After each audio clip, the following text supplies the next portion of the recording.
All right, folks, you are in the right time and place yet again because it is time for more Imposter Kings action. Match number 13, the Losers Bracket Finals, our penultimate match of this inaugural Imposter Kings 2020 tournament between DancingFaraz and Shane. Don't touch that browser window, folks, because you are in the right spot.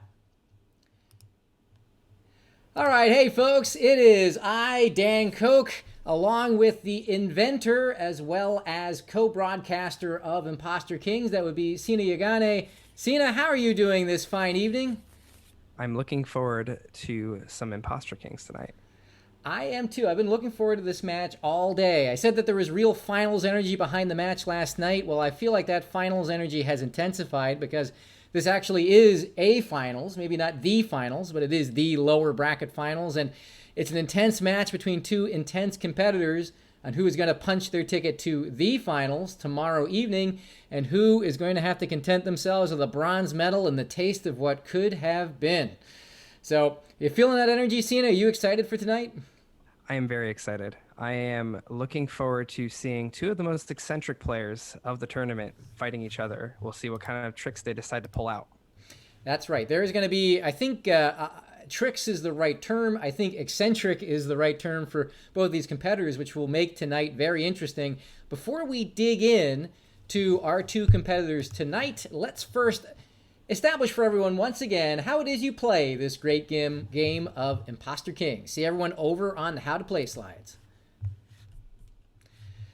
So here it is, folks, how to play the Imposter Kings, this fine card game you've all tuned in for. Well, as always, I'm going to cruise on through. You don't need to know all of this to follow along tonight, but it will help. So again, Imposter Kings, players take turns playing a card from their hand onto the throne. The objective is to be the last player able to play a card. Cards can only be played on cards of equal or lesser value. Unless they have a special ability that allows them to get played on the current top cards. Let's take a look at a sample card here. That would be the Elder here, feeling blue or perhaps feeling a little angry at you for doing something improper at the Walmart. You see that big number 3 there in the top left-hand corner? That means the Elder is worth 3. It can be played on any card that's 3 or less. But notice also the text at the bottom that says you may play this card on any royalty. That means the humble Elder, even though it's only a 3, can be played on both royalty cards in the deck, which are worth 9, which is the highest of any card. That's right. So again, that text and the ability can be very important.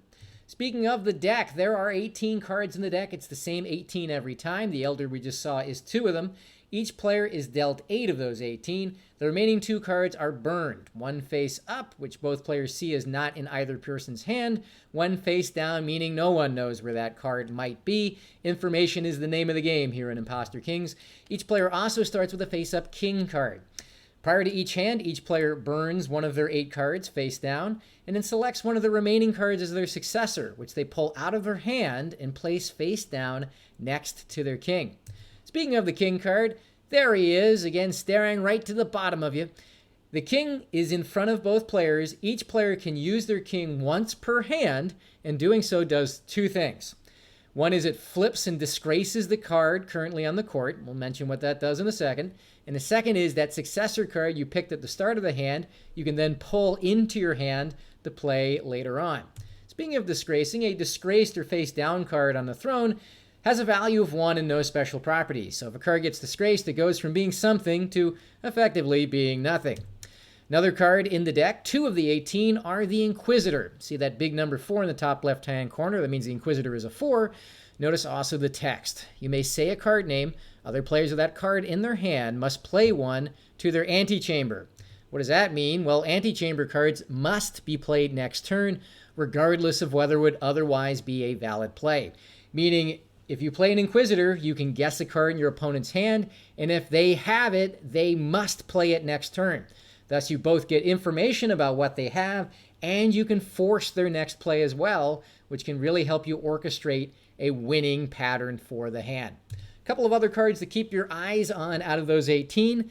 One of the 18 cards is the Fool. There on the left. Note it's but a humble one, meaning it can only be played on disgraced cards, but notice also the text. You may choose any other card from the court that is not disgraced, then put the chosen card in your hand, meaning if you play the Fool, anything that's face up on the table can go straight in your hand, which can break a hand in your favor. Note that other card on the right, that's the Assassin. Again, just a humble 2, but if your opponent uses their king and you have the Assassin in your hand, Stabatha goes into action, it's game over, you win. So a lot of the play will involve taking care of the Assassin, making sure the Assassin is accounted for because it can end a hand early in your favor. Last things to note, games are to 7 points. In the scoring per hand, you get 1 point for winning the hand, an additional point for winning with an opponent still having a card in their hand, and another point for winning without flipping your king. 2 other things to note. Each player gets 1 free mulligan, meaning that they can force a redeal if they don't like their hand. After they use their free mulligan, any future mulligans in the match will cost them 2 points, so they're going to want to be very careful in terms of how they use it. One other thing to note is that one of the 2 players will have the quote-unquote true king in front of them. That's the card that passes to the player who lost the previous hand, and the player with the true king gets to decide who plays first, which can be extremely important. It's distributed by random deal at the beginning. That's the first thing you'll see the players doing when we hop into Imposter King Stadium. All right, well, there you have it, folks. That's how you play this game. Let's talk about the tournament bracket and how we got to where we are. There's the big bracket right there, and as I mentioned, we are in the lower bracket finals. That's right here, match number 13 between DancingFaraz and Shane. The way in which they got here couldn't be more different. We'll talk about that in a second.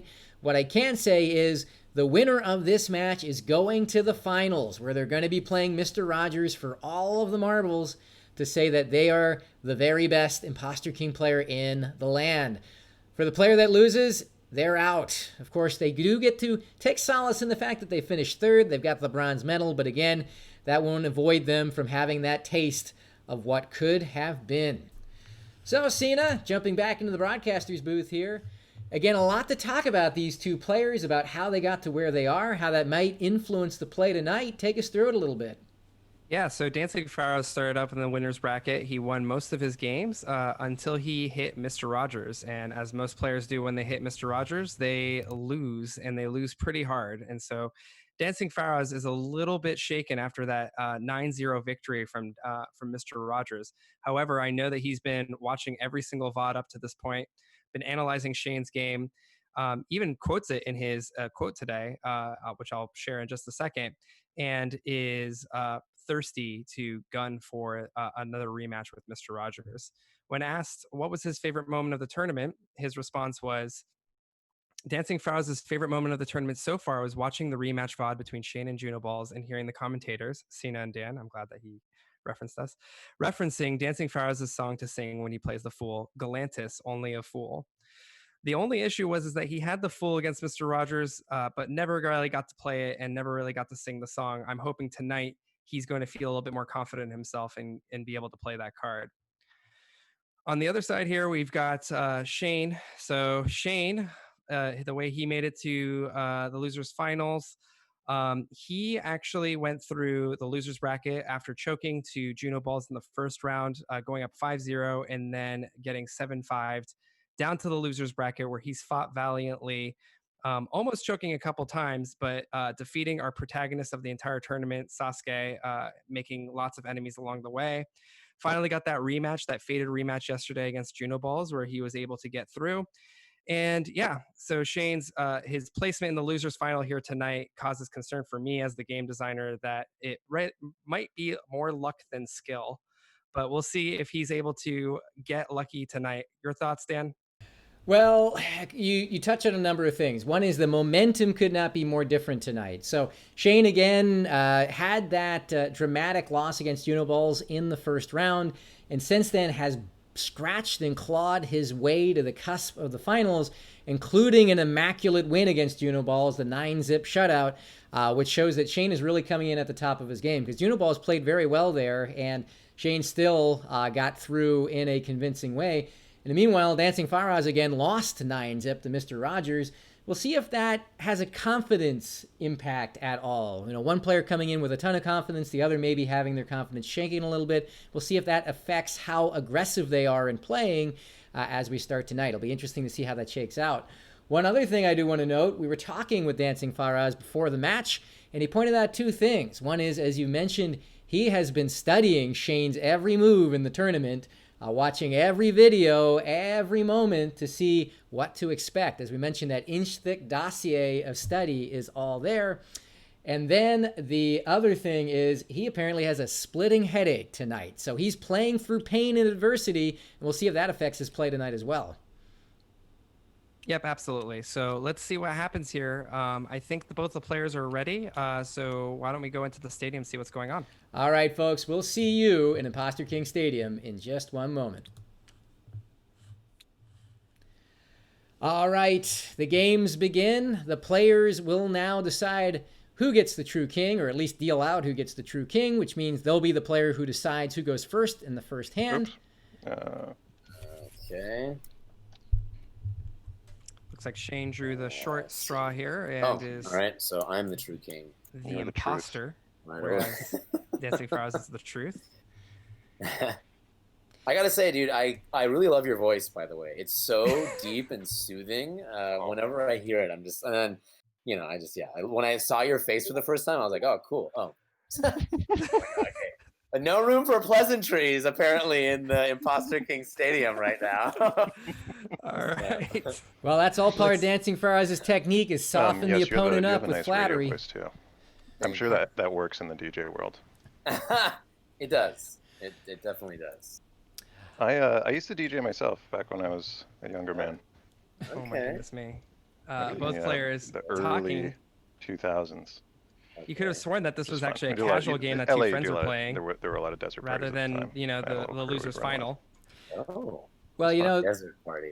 the That true sounds like a lot of fun. the true prize of the Burning Man type? inaugural Imposter Kings Moon tournament. Tribe was the party we went to. Okay. Stop talking. Oh my god. All right, sorry. All right. You know, the So true here we go. the true prize have of the the Imposter judge. Kings tournament are the friends we made along the way. We But have you to know, hate each other now, apparently. you know what will cause them to maybe hate each other here is the face down fool as the face down burn card, which is no doubt going to have an impact on how both of them play the hand, thinking the other player has it. That's right. So looking at these hands, we'll go over to DancingFaraz here first, who's got an assassin, 2 inquisitors, and a really strong top end. What are your thoughts, Dan? That is a very strong hand indeed, especially having the assassin and both inquisitors in play, especially because he decides who gets to go first here. I just lead off with those inquisitors, play out any of the risks that I would see in Shane's hand. I would look at this hand and think I should be able to get at least 2 points and likely 3 out of it. Yeah, I agree. Let's see what Shane has in store here. We know that the Fool's the face down card, so it would have been great with those Oathbounds, but now he has no real good, he has no really good specialty cards here. He's really just stuck with that 7 and 9 for their value. The Queen's really good against the Fool. Again, neither of them have the Fool, so what do you think, Dan? So he can win with his hand. He has just enough offensive firepower with the Warlord and the Queen to be able to hold on to it long enough to bring it out at the right time. It's a very survivable hand with the Zealot and the Elder in both Oathbounds, so he certainly, I think, could make this a 1-point loss if he plays in that direction. But I would say it's not as strong a hand as DancingFaraz's. Would you mulligan? No. All right, so let's go ahead and get started here. All right, the players now are going to decide what they're going to throw away and what they're going to successor. Okay, so I believe you choose who's going to go first here. And while they do that... Right. I will go first. Faraz going to go first. Good choice with both Inquisitors. And while they pick their successor and their throwaway card, folks, for everyone who's out there, now's the time to get hyped. Drop all the emoji you can. Give me your Bible thumbs. Give me your PogChamps. Give me whomever you care to throw in as an emote into the chat, because we are about to get underway. I'll throw a Bible thump in there. I love Bible thump. Oh, it's covering it up. Oh man, game of Bible thump. Easy game. All right. I love that. Yeah, that's always a good one. All right, let's take a look here. It looks like he's throwing away one of his Inquisitors. I'm surprised by that because he saw Juno Balls use that super effectively. I would have thought he would have wanted to do the same thing. However, I'm not sure if he had anything else that he wanted to throw away. On the other side, we have an Oathbound being tossed, one of the two Oathbounds. Surprised it's not a soldier, to be honest. Same. Yeah. Mostly soldiers are really powerful, but most people think that they're weakest card in the game. They can be really powerful if you can guess correctly. We'll see what he's thinking about with that one. Yeah, I am surprised. I would have given you 5-1 that one of those two soldiers would head out. So very surprising. Let's see what successors each player has picked. The Zealot for Shane. That's the pretty stack standard safe play because the Zealot gets most of its power after King so Flip. my turn first. Princess, like for Faraz. For DancingFaraz. So he's hiding his princess away. There's nothing We can that go now, right? there's nothing that he's actually trying to he can hide that from. So I'm kind of curious to see why he put away his princess. I'm just Right, he had both of the Inquisitors. I'm sorry, I'm just so slow. I'm like No. When One thing I taking have to tests- notice is that when taking tests, I always was just the last person to finish, and I would usually never finish on I would usually never get all the answers. I just sort of fill stuff in at the end. well, hopefully he's not doing that with his cards tonight. I just realized that Shane has no natural counter for the assassin here.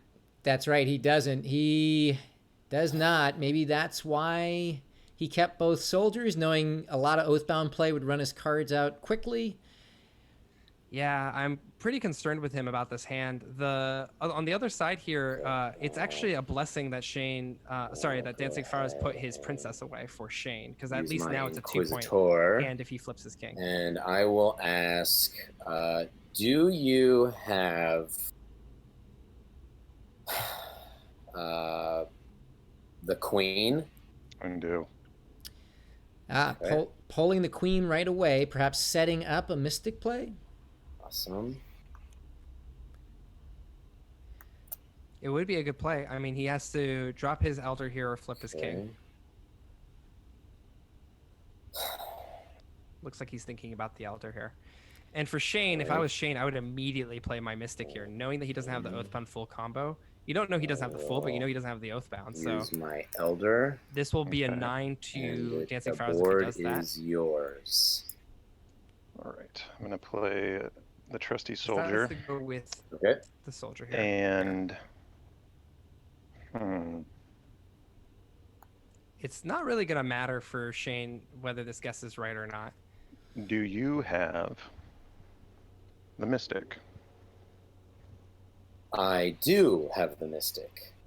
All right, so that's a 7. Back to you.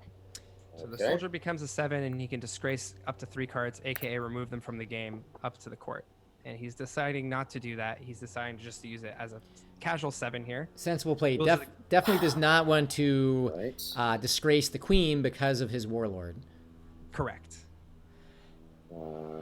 I am going It also to threatens use my the fool. mystic. And since there is a disgraced card, I will use her ability. So I'll just flip her for now, but let me think about what I want to choose here.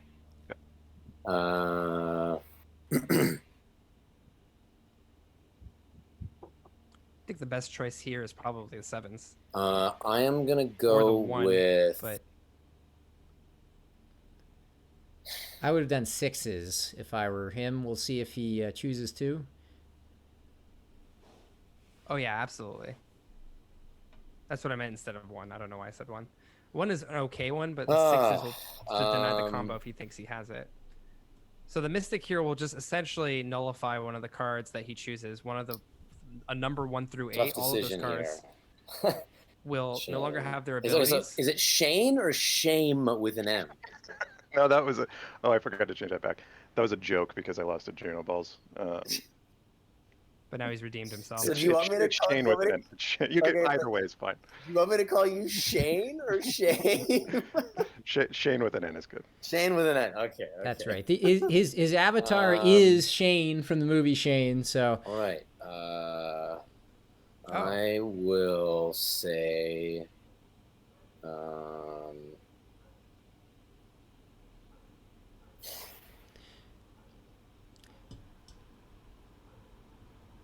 that will mean if Shane loses, we'll have I to will say say all Okay. I got that. Okay. I am going to go with... So he had trouble with this with Mr. Rogers too, in terms of choosing a card. I'm going to go with the number... Oh my God, he's having me on the edge of my seat here. 6. There we go. There it is. He goes for the 6s. All right. That's not a bad decision. If you are Shame, so that's kind of a oath bummer. bounds, I believe. Yes, that is definitely oath bounds.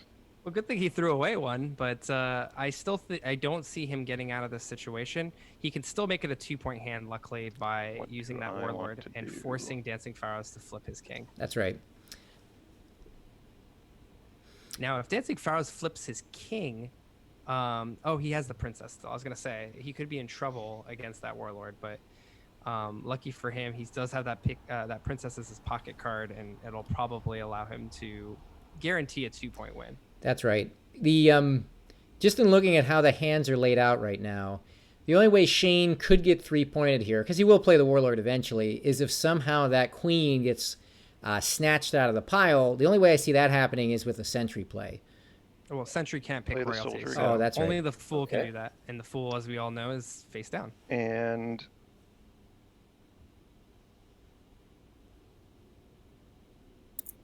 I will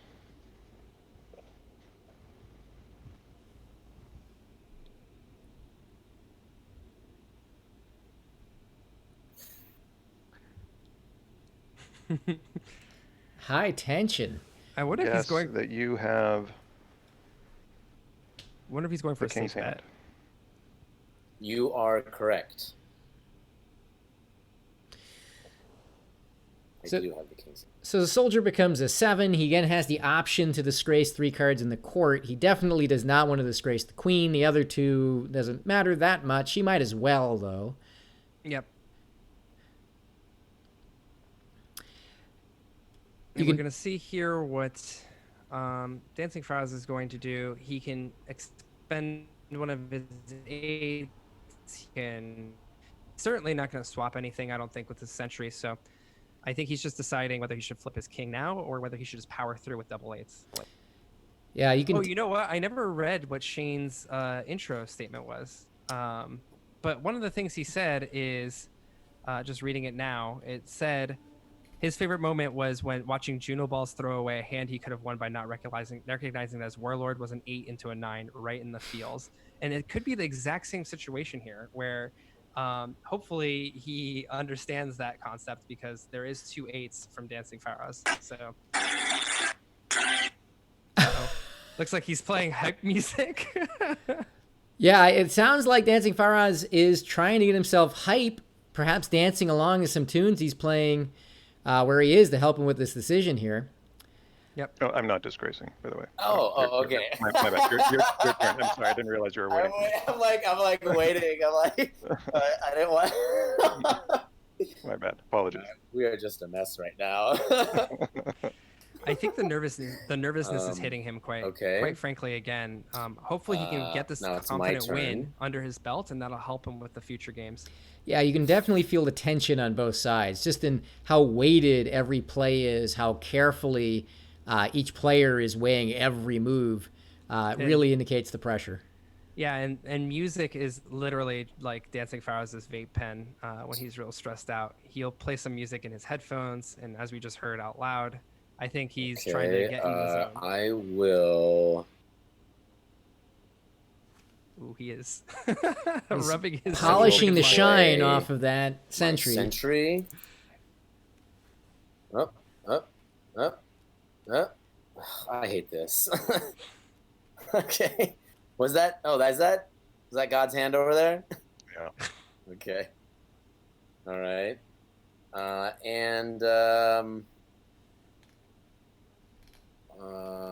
Let's see. Now he's deciding whether he should use the Do power. I want to use her ability? I mean, that would be an think emphatic that no. I will. Oh my gosh. I think that I will keep her at a snappy business casual 8. Okay, wonderful. Without using her power. That's the right move. That obviously doesn't want to trade either of his 2 cards right now for the cards he could pick up. So here's what Shane has to decide: flip his king, play the warlord, or potentially have karma come back to. Warlord, Okay. which is a 9 because the queen is still face up.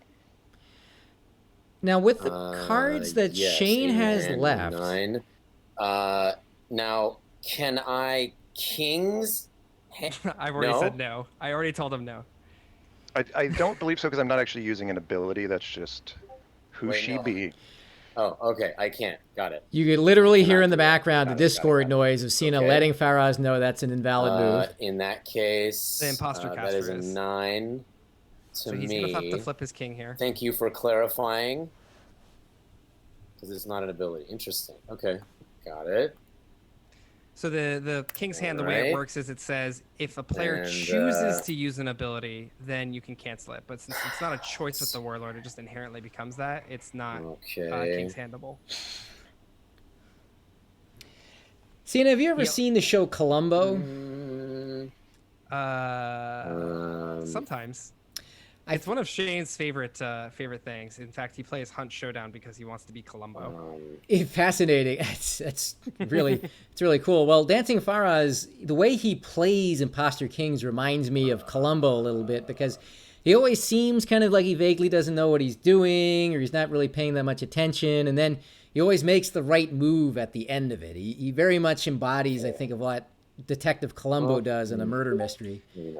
That's right. I honestly, I see Got it. Faraz do this with every game I play with him. am going to flip my king.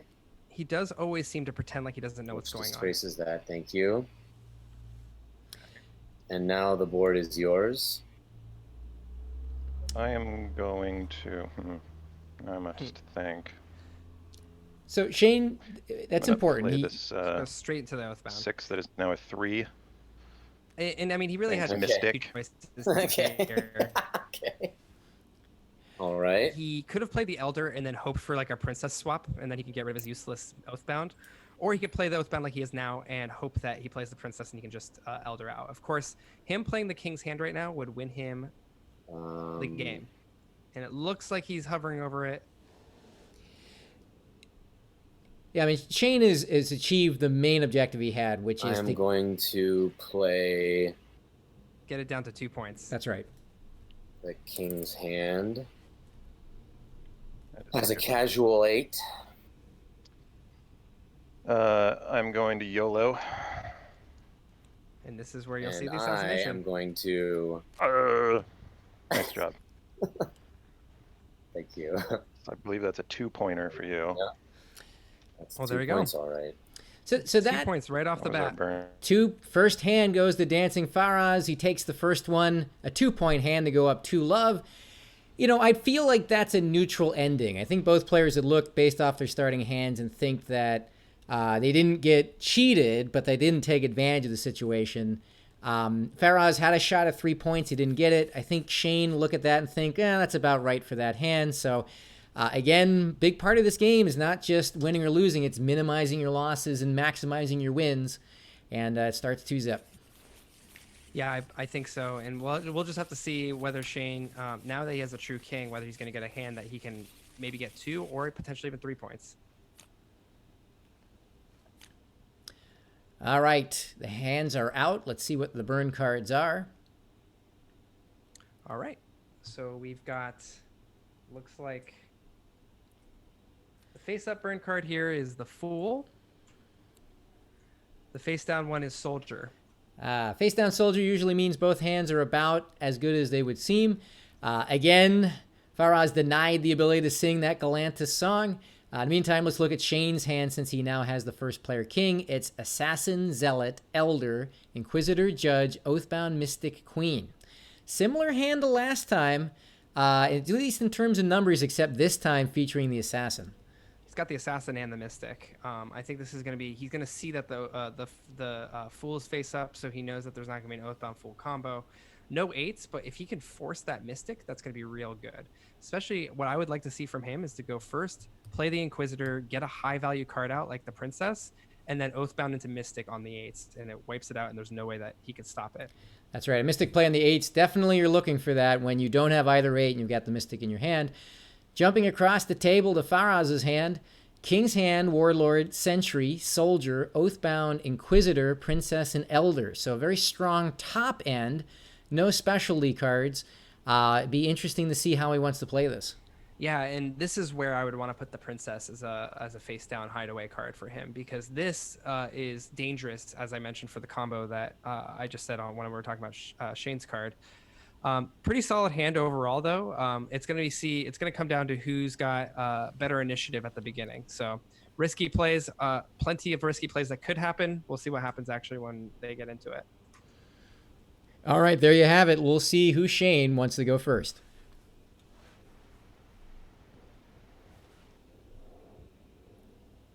I'm actually extremely uncertain. I'll go first. All right. You'll go first. Okay. And he's going to put down the assassin as his face down, hiding the assassin. Still hoping for that powerful Oathbound into Mystic play. What he cannot allow is allowing DancingFaraz to pull that Mystic out of his hand prematurely, because you have to have a disgrace card on the court before you're allowed to use the Mystic. But he has to hit the eights, essentially. Over here, we've got a Soldier that is discarded by DancingFaraz. A lot of people standard play, right? So we have both Soldiers accounted for. One is the face down card. The other one has been taken away by DancingFaraz. Looks like Shane is electing to throw away his judge. As we all know, is a fun little thing that I make fun of him for. In this case, I don't disagree. It's not a bad thing to get rid of. It doesn't fit well with his plan unless he has a different plan for it. I'm actually a little bit surprised because I think judging the Inquisitor could be a very strong start to that hand. I might have tossed the Zealot instead. Yep. Knowing what DancingFaraz would have, hitting that judge early would have made it so you would have had to play essentially a Warlord or even higher. So it looks like he's throwing away his Oathbound, or sorry, exceeding his Oathbound. So yeah, even then it's kind of a dangerous thing. So we'll see what he decides to go with first here. I think obviously he's going to do the Inquisitor. Okay. I'm asking, you're ready? I'm sorry? Are you ready? Oh, yes, I am. Okay. All right, so Crucial I will Inquisitor. Inquisite. Do you have... He has to hit this, otherwise DancingFaraz gets a counter Inquisitor. Yeah, you don't want to give him initiative Princess? here. He goes for the Princess. Princess right This is away. what you want I to see. do have the Princess. He's deciding whether he should King's Hand it, maybe. 1 second here. Okay. Since I suspect this might take a while, Sina, was it intentional design in your game to make the Soldier so disposable? Were you trying to make a statement that way? Jeez, did you save that one until the She losers is. final? Now do I want to use her ability to swap a card with you? Now, if I'm Shane, I would. I do not.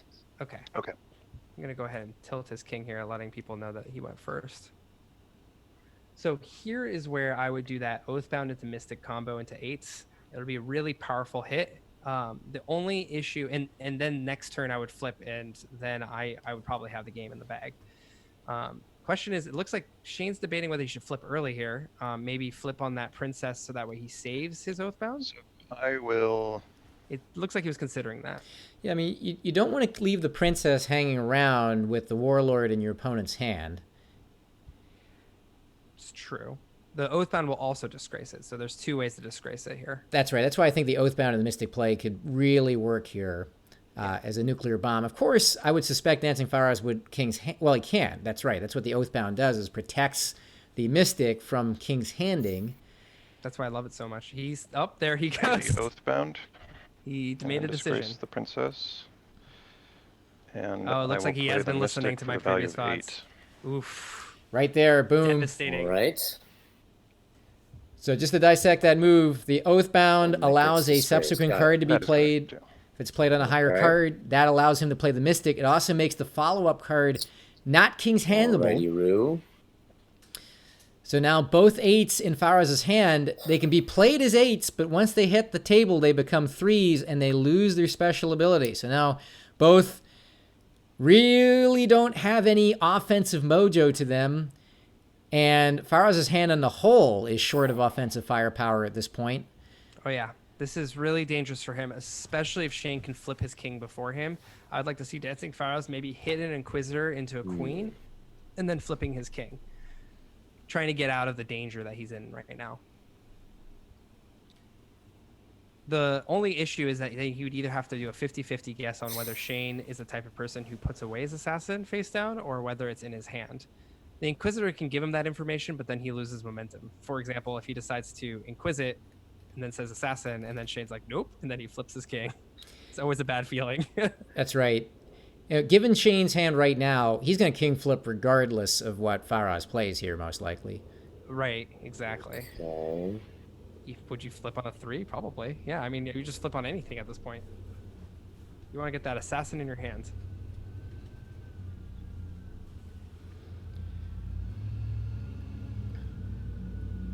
Of course, both players know Apologies for taking too long here. Just thinking about this one. both players know as they play this that Mr. Rogers is watching this match right now, and I'm sure is thinking deeply about the plays that both players are making, what they look for, what they don't, so that Imitating this match too. That's right. So that Oathbound in the Mystic play that Shane just made, the fact that he reached for it and knew to reach for it, I'm sure has been noted by Mr. Rogers as a potential thing to be wary of in the finals.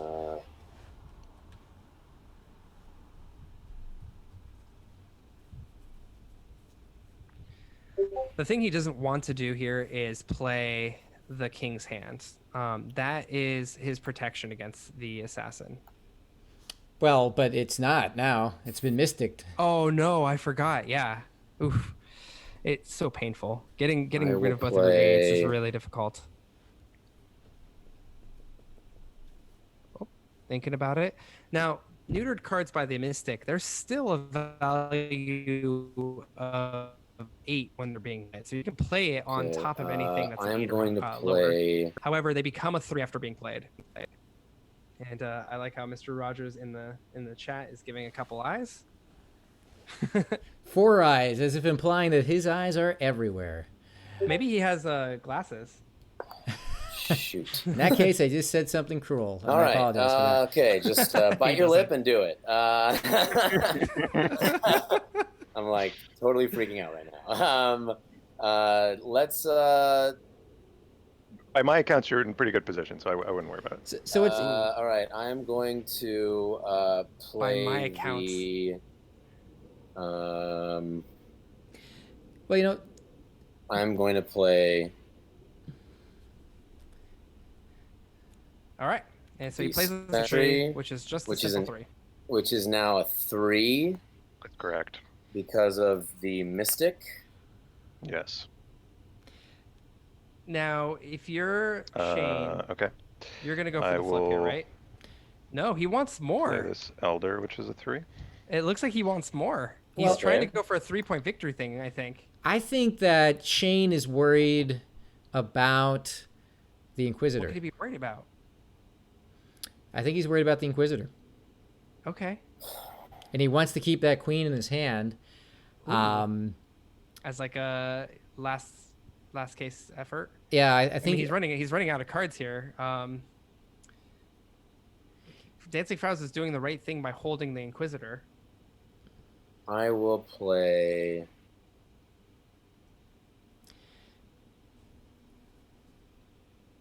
Remember that Shane is down 2 cards. 1, he went first, and 2, he used the Oathbound. That's the downside of using the Oathbound, is that you play more cards.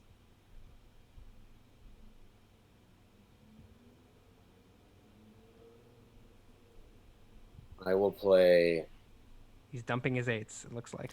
well, the interesting thing about those 8s is they're not that King's different hand. from a zealot. They still play which his is 8. also a 3, That's right. thanks to your Mystic. So he does have a very survivable Can you sense hand. the disdain in my voice right now? Shit. He decides to flip on this one. Yep. Okay. So Okay. So now I this did- is I where sensed the it. Inquisitor got should it. come out. You got it, right? You got Very very emotive voice. but by delaying so Okay. long, So Shane you might have flipped your king. Flipperoo. Cool. Yeah. Shane might have sold flipperoo. Faraz that So I will play. Oh, he had the right idea. He rubbed the Man. Inquisitor. So one thing that Shane did by waiting is he didn't telegraph the fact he's pulling an assassin into his hand.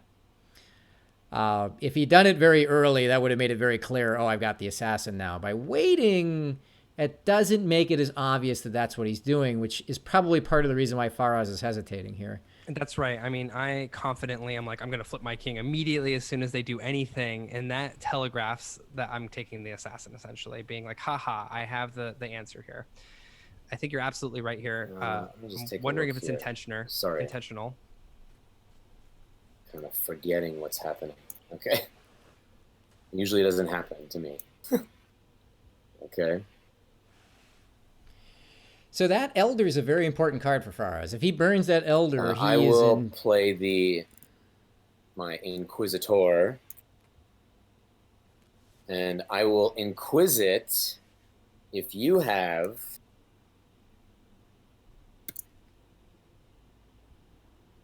Actually, I'm still gonna play the Inquisitor, but I wanna take a chapter out of your book from the very first game you played against Juno Balls, the very first round.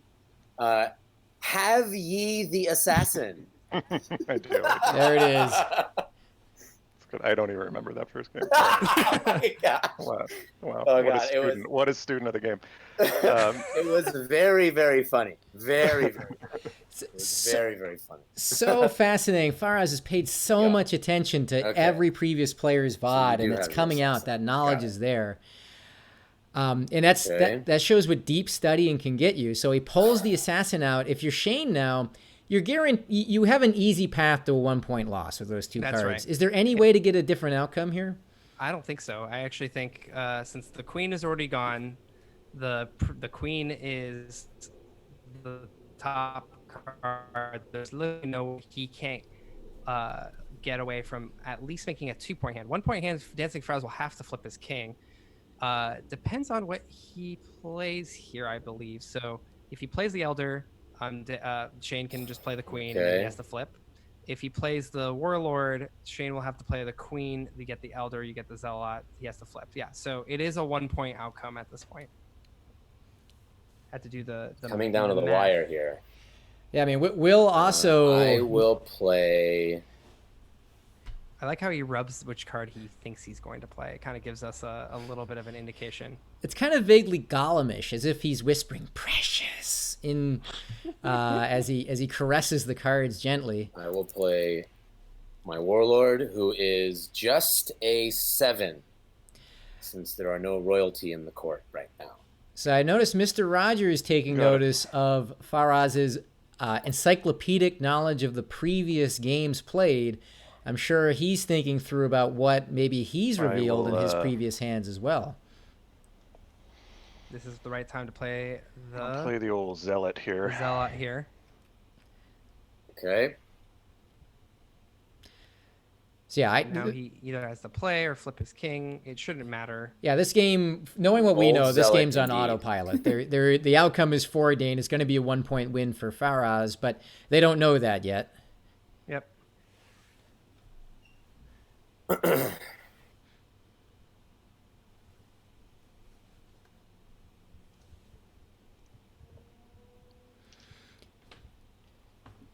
So it's interesting. He's on pins and needles, though. He is, well, because he knows that Shane likely has the princess in his hand and wants to keep the Elder around, although really... I'm going to...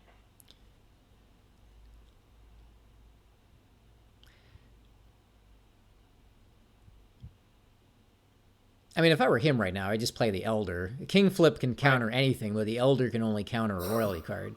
That's right. Um, It's definitely the safer move to just play. Just play the Elder.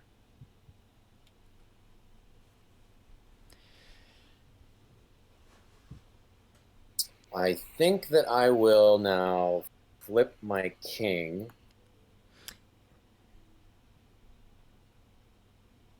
You would actually be taking something of a And risk the board there. is yours. Yeah, by flipping the king. I have but one play to make.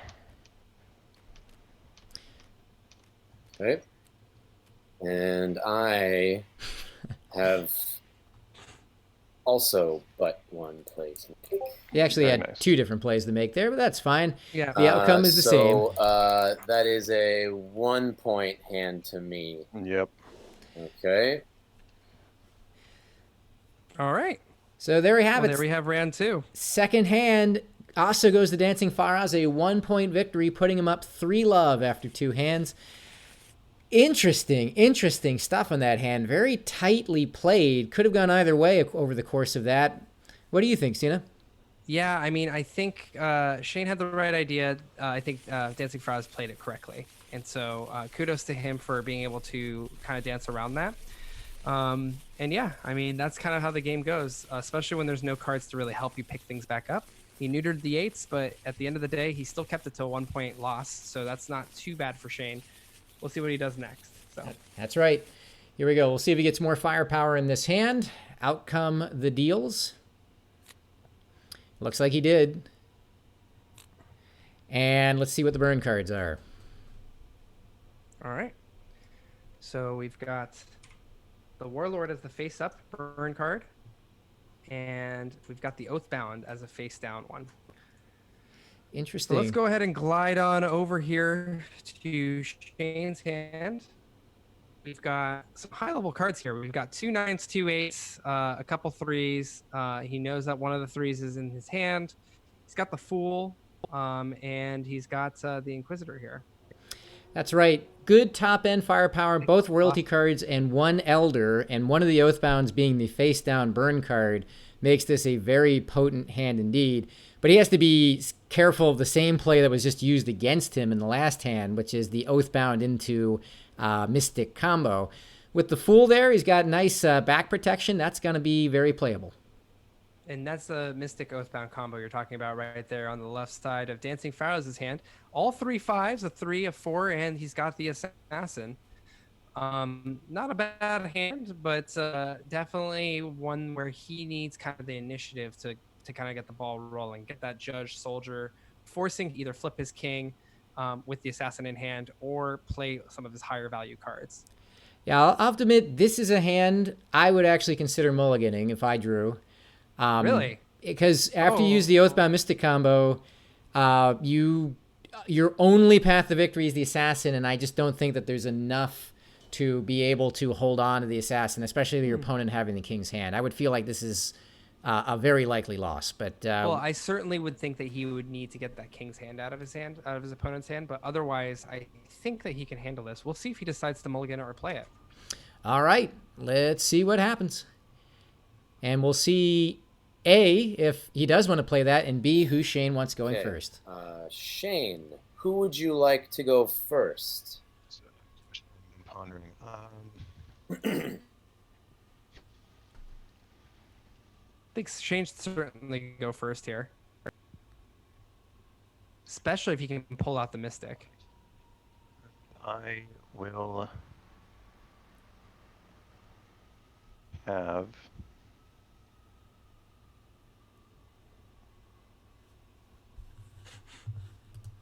Crickets. I'll have you go first. You'll have me go first. That's an interesting tactic. Bit surprising. Okay. Let me He's think thinking about whether he this should here. mulligan. I certainly would mulligan if I would have been more inclined to mulligan if I had gone second here. But Well, you know, what's interesting is oftentimes if you don't have the Assassin, as Shane doesn't, sometimes you do want to go second because you get card advantage, and oftentimes Assassin hands come down to just running out of cards. And That's right. yeah, with his hand being very top end heavy, making Faraz play first is likely the right move. Yeah. And I think maybe Faraz is thinking, because I told him from his previous game, it's important to make sure you maximize how many points you get, but it's also just as still important to thinking here, 1 minimize second. how many points you lose. And in this case, he might be thinking, I'm going to lose too many points here. Meanwhile, we could take a look at Shane's cards here. He threw away one of the elders, which makes sense because he has both. He's got the fool, so he knows he's the only person who's going to be picking up essentially those royalty, unless there's some sort of crazy big brain sentry play, which of course he has in his hand too. So he's safe by throwing away that elder. Other side here, he's got that zealot, which is that standard pocket card, which is really valuable when you have when you've already flipped your king, because it can be played on anything but royalty when your king is flipped. Yeah, I like the thought from Will here. Mr. Rogers is saying that he's trying to prevent him from mulliganing by giving him the initiative. So it's interesting, I was just thinking about what you mentioned earlier, Sina, about when 8s get mysticked.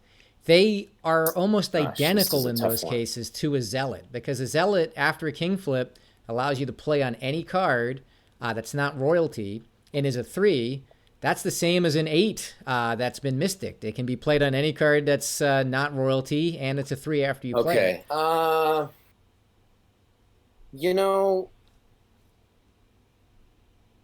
Let's play this one. All right. Well, as Ad Astra mentioned in chat, I'm fine with that. Is that cool? Okay. He asks his opponent, who that. already has his cards out. Let's see what he's going to do here. He's going to hide his assassin. And then he's likely going to throw away one of those soldiers, I would guess. Yes, he does. So assassin is his pocket card. And I think he's just tossing...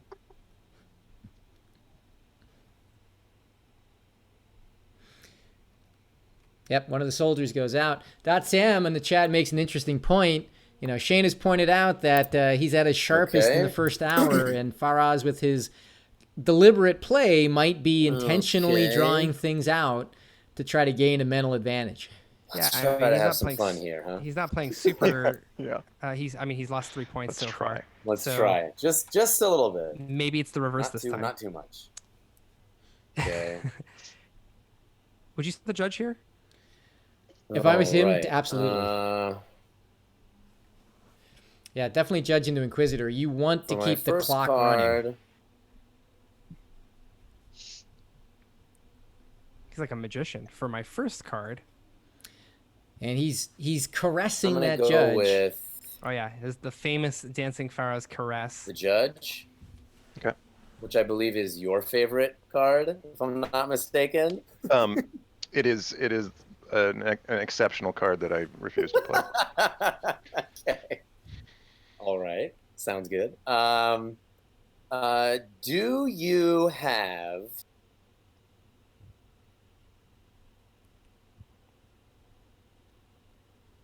Really important guess here. Yes, it is.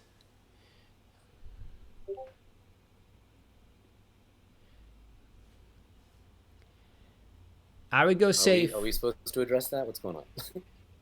Oh no, I don't know. Okay, I'm getting some other Discord here. Okay. Showing how popular he is. So I played the judge. I am going to ask: do you have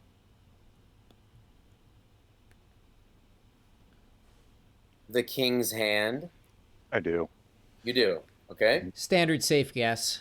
In that case, what's that? Would you like to play a card to your antechamber? I would like to play a card to my antechamber. Darn. Thank you for keeping it family friendly. Thank you. All right. I will play my soldier into my antechamber. Okay. And now the board is yours. So very powerful against Shane's hand, given he's going to have to waste the card that's going to get underutilized as a result of this. That's right. I mean, he could use the sentry to pick up that judge if he really wanted to, but there's nothing really to exchange for it except for maybe that fool if he wants to try to counter with that later. The downside with using the judge is that if the other player has has a card that allows them to flip it for its power, usually you're able to benefit from the fact that it's a value of 1. However, Shane doesn't have some really good ones in his hand yet. If you're Shane, are you thinking YOLO king flip here? Nah, I would lose a point. Oh, he can't do that. You have. Oh, I can't play that. All Whoops, a daisy.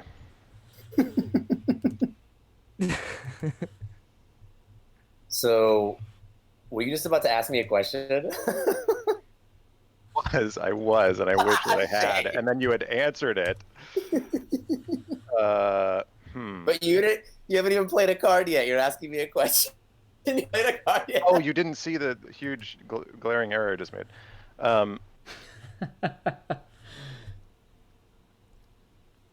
Thank God. I will.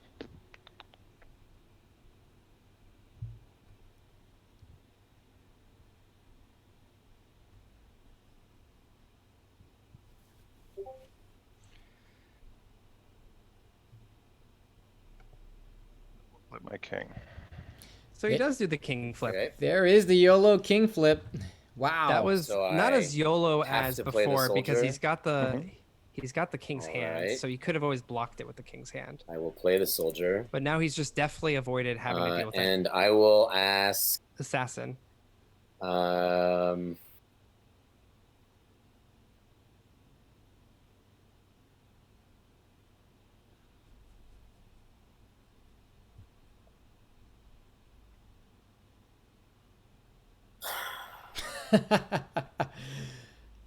mean, he could say the king's hand again, right? But I guess he's trying to get more information. Yeah, information more important than making it a 7 here. You know he's got all the top cards. That's right. Okay. You know he doesn't have any other 5s because you started with all the 5s in your hand if you're Yeah. Faraz. Quite literally all 3.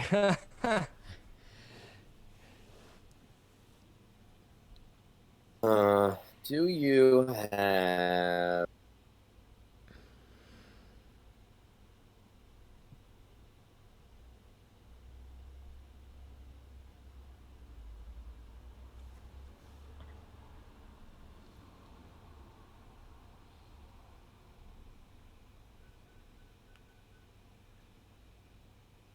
The princess? I do have the princess. So he Okay. did get a little bit more information there. So now the soldier is a +7. That is correct. It's just a +2, but And, yes, it has a value of yeah. 7. Now it is. He is a house. He's a house? What? Yeah, he's a house. He is a +7. I have sure if I get that to play a reference. card here. I am going to play. Not going to hear it, nor will I say it. Oh, The go Zealot. straight for the Zealot. Okay. Okay. Just continuing to force DancingFaraz to play cards, essentially. Yeah, I mean, in this case, you know, DancingFaraz's huge liability is that assassin he has tucked away now uselessly as a successor. That's right.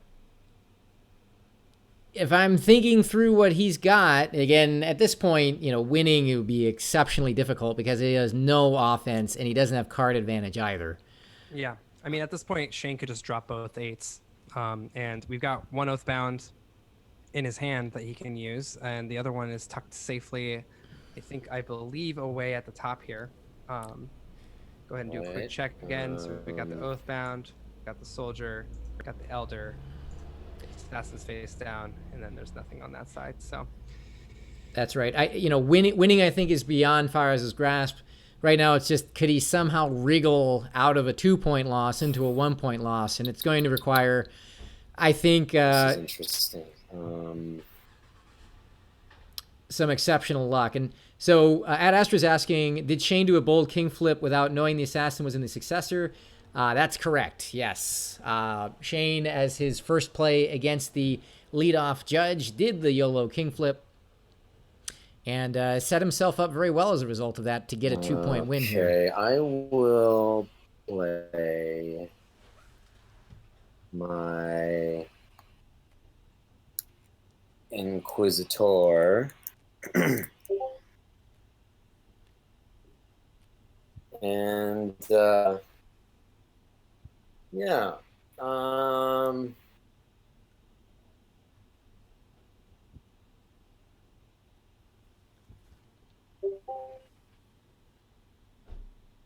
Let's So he knows the princess. He knows the king's hand. What does he want to pull? Be nice let's to get see use out of that the elder. Probably a royalty card, I would imagine, so he can elder it. Yeah.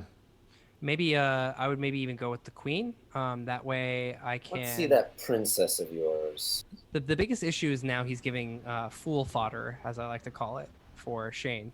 By getting the princess out, he can at least get Please. rid of the stuff. So Well, if you Well, say do you please. have a princess? You say. Have ye the princess? Okay.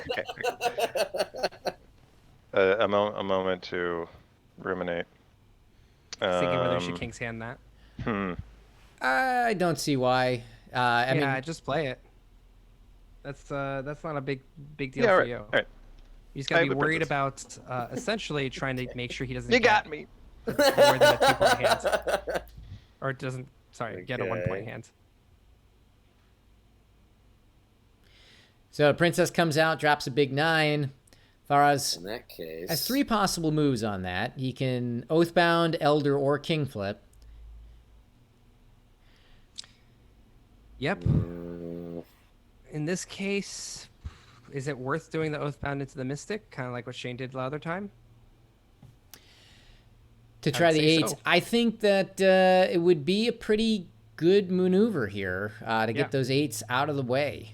Yeah, absolutely.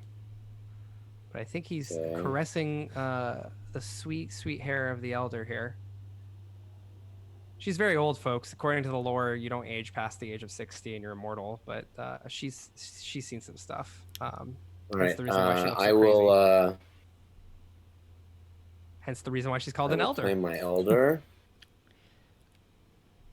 It's interesting because when Faraz initially Well laid played. his hand out, he had the Elder and Oathbound the Mystic and Oathbound set aside as if Yeah. it was all going to revolve around that play. And there was a great circumstance to use it, and he didn't.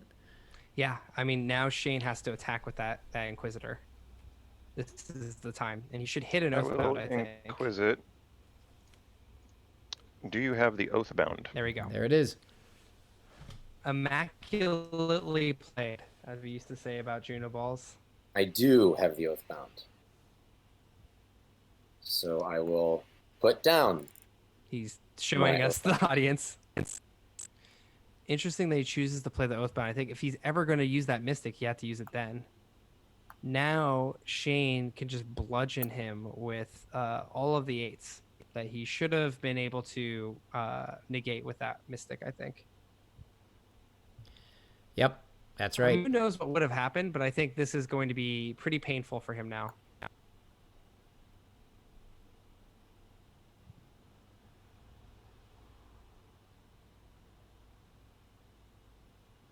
Mr. Rogers in the chat talking about the Oathbound assassin combo to get out of here alive.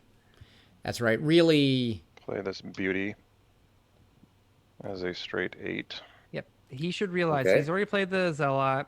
Now at this point, there's nothing that DancingFaraz can do. He's trying to be cautious about the Oathbound that is hidden, that neither player knows that they have. He does not want to let DancingFaraz Flip get away thy with a king. one point win, and thinking that could potentially be that Oathbound. that's right. And Just So in this case, there's a nice way to play century. this, It sure does. and that's playing the fool. I will well, playing a fool, that's play my fool. Because that prevents the Oathbound combo. That's right. If it is an Oathbound, it does allow him to get the assassin out, but he will not have any card in his hand that the Mystic can play on That top of, queen. Correct. assuming he pulls Exactly. the queen. Yep. I think this is the part of the game where it kind of gets a little difficult. We'll see if he can figure it out.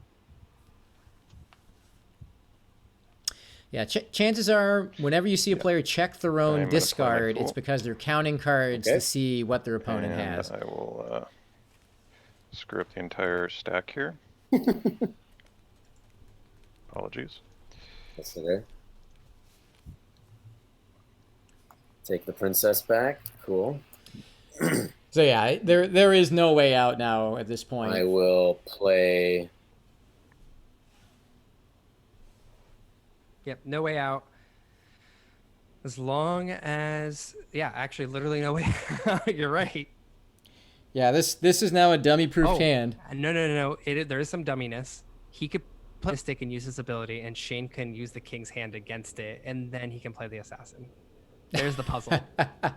Of course, the only number he could use it on would be the 8s, which would be unwise, the king's hand. Another way to quote-unquote dummy-proof is he could play the princess, swap, give him the king's hand, and then there's nothing that he can do. Yeah. Anyways, it doesn't matter. I think at this point... I will play my assassin. Yep. So Shane's gonna see that and think, "Hey, my king flip at the beginning was inspired." Yep. I'll play the princess. Inspired indeed. If he wants, he could change it. All right. And I cannot use my stick. All right, GG. All right, well, there we go. Hard fought hand ended with strong hands all around. Let's see. 2 points for Shane, it looks like. And yeah, I think this is just a tight fought match between the two players. I'm going to step into the stadium real fast, and I'll be right back. And then we'll get underway for the next hand. Great. And while Sina is jumping into Imposter King Stadium to talk with the players, indeed, it's a 2-point hand for Shane. So after 3 hands tonight, it's DancingFaraz 3, Shane 2. Each one of those 3 hands extremely hard fought. Again, that could have easily been a 3-point loss for DancingFaraz, given the weakness of his hand to start. I think fighting it down to 2 would be considered a minor victory there. And that is why this has been such a tight battle, because Shane did the same for 2 deals where he had the weaker hand to fight them off to just 2 and 1-point losses, which is why we're at 3-2 after 3 hands. So it'll be interesting to see how this shuffle ends up. But again, you're seeing what tight play does here. Even when Lady Luck is not smiling upon you, if you can force out 1 or 2 points out of your opponent's victory, that will allow you to see enough hands where the luck will even out, and hopefully your superior skill will smile upon you. And that's play we saw from both players there. I think something else we've noted from these first 3 hands is pressure. Both players are under tremendous pressure right now. That's why they're playing tentatively. It's why they're playing with a great deal of caution. They've been excellent games. It's because both players are thinking carefully through what their opponent might have, what they likely have, the information they've gotten, and how to deploy it. And all of that hard work, I think, is reflected by the high caliber of play, but also the kind of intensity that is happening between each play. You can feel it and you can cut it with a knife. So as you can see, there's a bit of compulsive shuffling going on right now. I know whenever I'm in a situation where I just got a bad shuffle, I always want to make sure those cards are as randomized as the tabletop simulator algorithm will allow it. But in this case, right, all you've got to do is hope you get the best. Both players still have their mulligans. They've preserved their mulligans through each one having a hand that could very easily have been mulliganed. So they've saved it and preserved it, perhaps informed by the most recent usage of the mulligan, where, again, a player mulliganed early, and poor Juno Balls, after having done that, ended up with a hand way worse than the one that he threw away. And I find in my time playing Imposter Kings, call it the perversity of fortune, but that's happened to me more than once, where I mulliganed a hand and am rewarded with a hand that somehow manages to be the worse than the one that I've just thrown away. So both players saw that. Now, those mulligans will definitely come in handy. Neither player is at the point where one bad hand will lose it for them. So the fact there is a Rubicon that gets crossed when a player gets to 4. That means one bad hand can mean lights out for their opposition. So it's a big step when that happens. Neither player has gotten there yet, which means they can play with a little bit of extra vim and vigor. And let's see how things are going. Sina, you're back here in the broadcast booth with me? Oh, I sure am. And the players have already drawn their cards. Let's go ahead and take a look at what's going on over here. We have the King's Hand as the face-up card, so neither player will have that for their arsenal. And the face down here is the Sentry. Oh my goodness me! We've got two eights, one face down, one face up. So the 8s are both gone. That certainly will have an influence on how the players evaluate their hands. The first player king passes back to Faraz by losing that previous hand. Let's take a look what he has. Oh boy. Well, he's got all the cards, I think, in this hand. He's got 2 9s. We know both 8s are gone. He's got the Assassin, so he knows that he has a clear shot at that. And he's got the Mystics. So he's got a lot of utility here. The only thing he's missing is an Oathbound full combo. Otherwise, I would say this is an immaculate hand. That's right. If we go across the table to Shane, that means Shane's likely got a hand of struggle. There it is. Full Elder, both Inquisitors, both Soldiers, Oathbound, and Warlord. You know, he's got the Oathbound full combo, but this is a hand of struggle, I'd agree. Would you mulligan this, Sina? You know me, I probably wouldn't, especially if I'm going second. I can always use the Oathbound into Inquisitor to freely get out that Assassin. So I can definitely see this becoming a 2-point hand. Whether I'd mulligan this early, I'm not so sure. But yeah, I mean, we saw Juno Balls play Inquisitors immaculately last time we were watching this game between him and Shane. If he learned anything from Juno Balls, the Inquisitors are really powerful if you back-to-back them. So, well, there it is. We'll see if he elects to play, and we'll see what Faraz elects to do in terms of who starts the hand. All right, it looks like they're getting started here.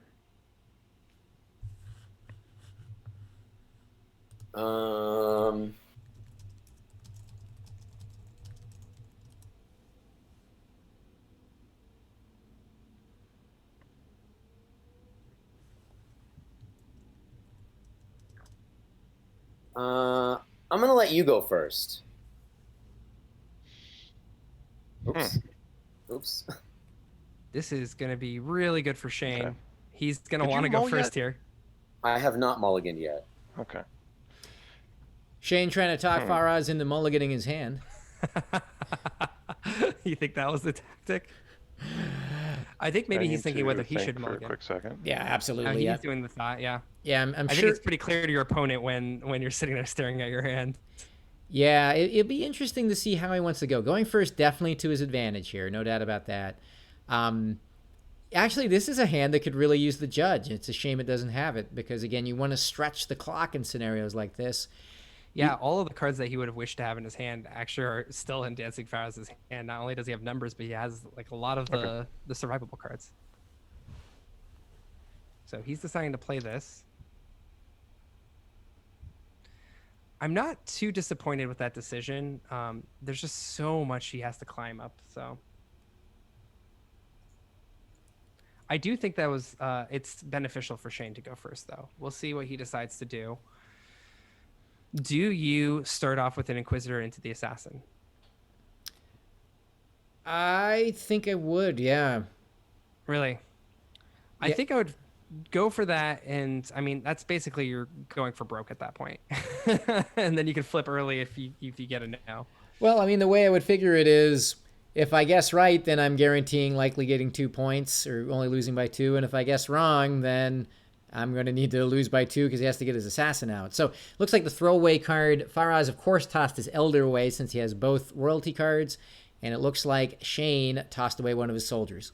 That's right. So one of the 2 soldiers that he has, we're still waiting on successor cards for both players.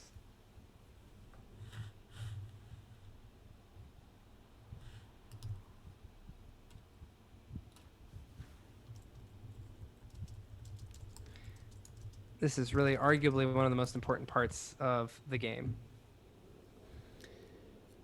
So we've got the soldier as his face down, the one without the brand on his face. Of course, there's the one with the brand on his face, one without. And we are just waiting for If you're Shane, Faraz. I think he's...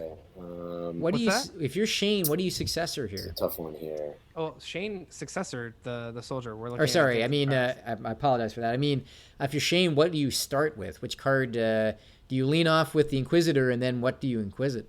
Yeah, I got my backup there, so that's nice. Which is if I decide to guess wrong, then I have another Inquisitor on deck. I think the Inquisitors are really powerful to set the tempo. Dancing Faraz is deciding whether you should hide his Zealot or if you should hide his Assassin.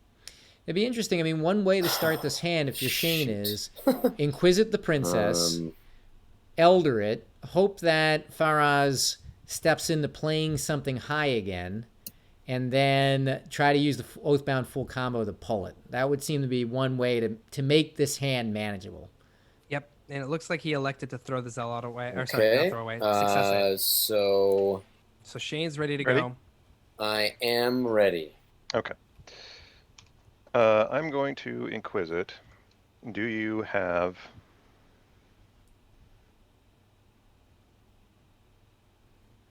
the princess?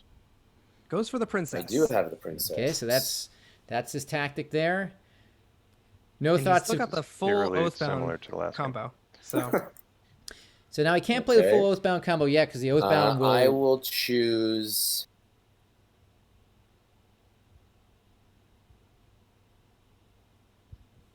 Trading would be a bizarre move here.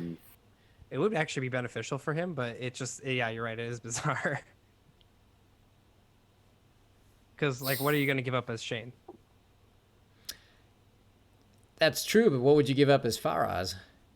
Probably that judge. I'll choose not to use her ability. That's a fair point. Sounds good.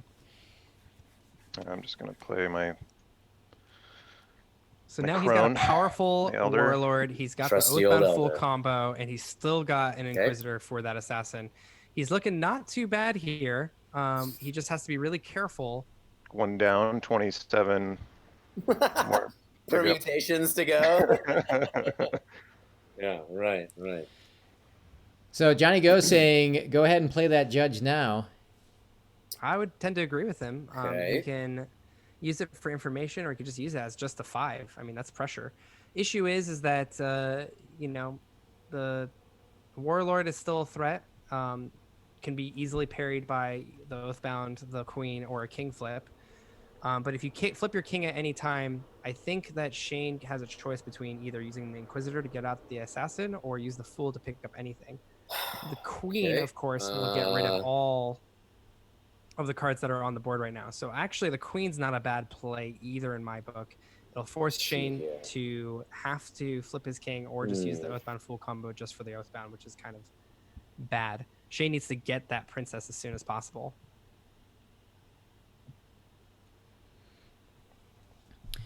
That's right. Either play would be strong.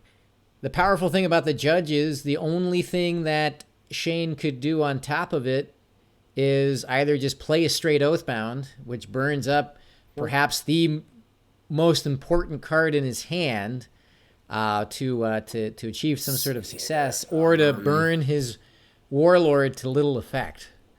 That's right.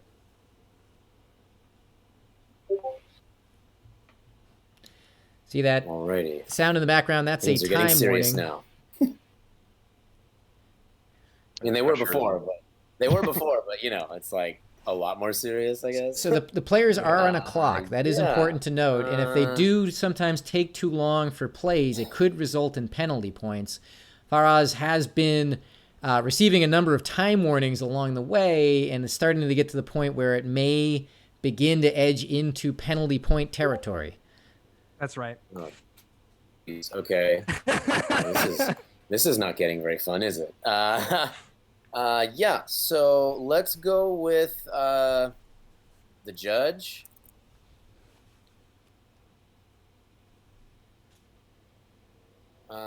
Do you have?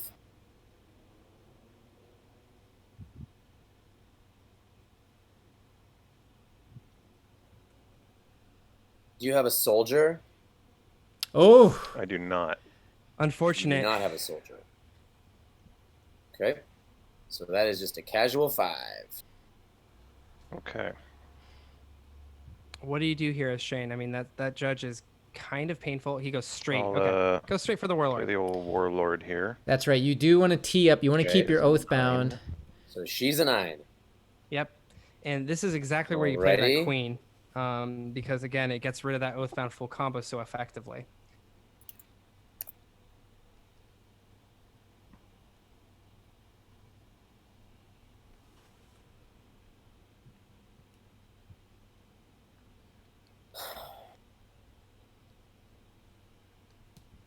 What would you do, Dan?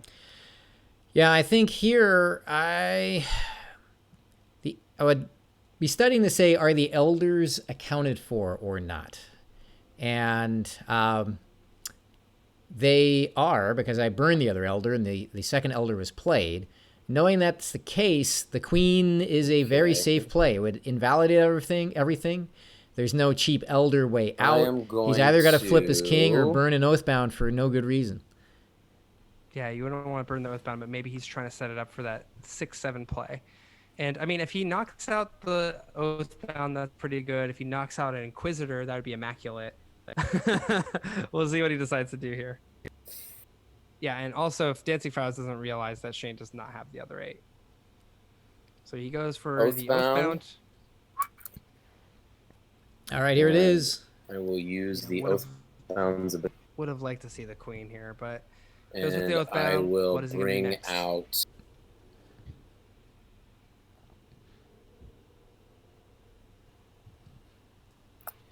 I'm in my pantaloons. Oh my god. What are you about to do? Shane. Shane. Oh my god, that is so funny. Sorry. I can't get enough right now.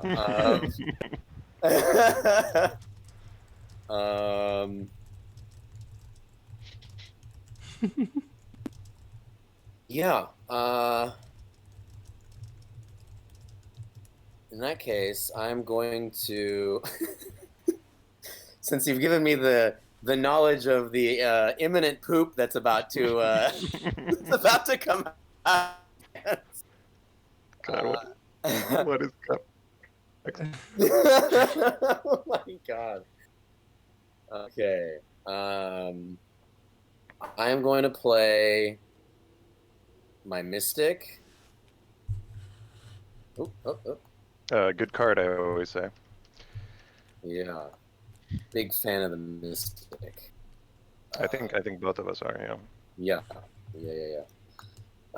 And I will use her ability Big swing here. to negate. What do you negate? The 1s, the 8s, the 6s, or the 4s. God, what a powerful card. However, by using its ability, now Shane can play his Inquisitor just easy, or he can just use the Fool. His choice. Depends on also which one that he decides to. That's right. If he wipes hit, if he wipes the 6, This is a tough call. then Very Agreed. Pivotal moment. it's less impacting because Shane just gets a free play of his Fool anyway. That's right.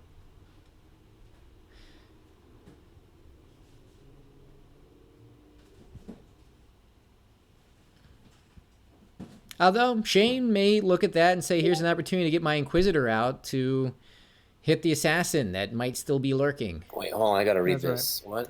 What's going on? Great.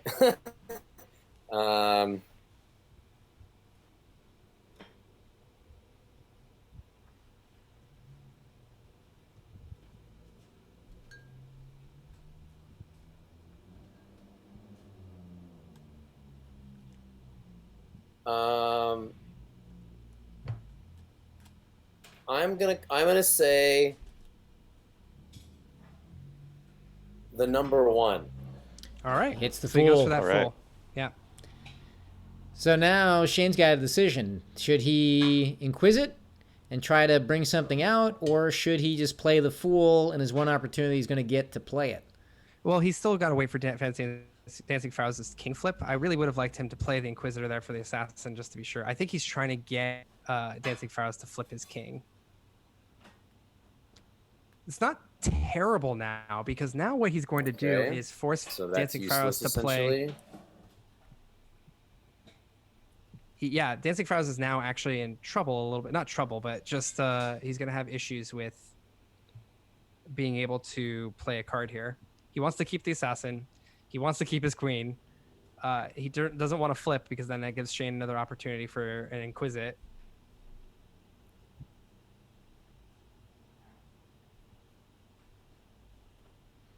I like the calls for flip in the chat. I think he should just play his assassin. I'm kidding, of course. I was like, huh, you've really turned a new leaf there. Okay. Really relieves the pressure if he plays that assassin. That's the reason why. It'd be less Let's than go ideal. with. Now, Faraz has got to hurry here again. I mean, not from a card perspective, but from a literal time perspective. He's been picking up a lot of time warnings, and that could have ramifications here. Yeah, I'll talk about what that entails afterwards, but The queen. he's dropping the queen right now. And now Shane has to do Oathbound into Inquisitor, which is unfortunate for him.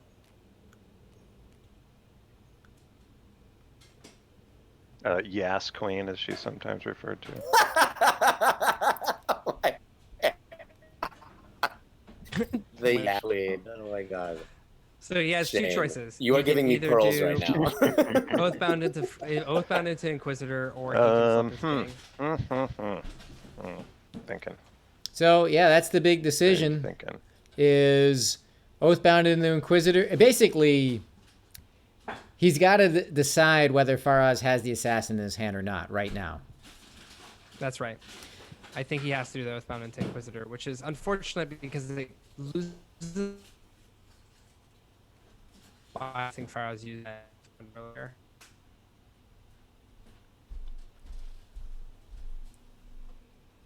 I mean, he has to play it safe.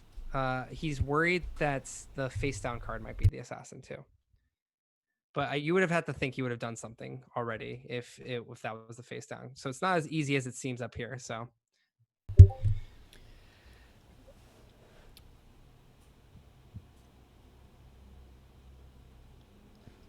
The tension is really thick here.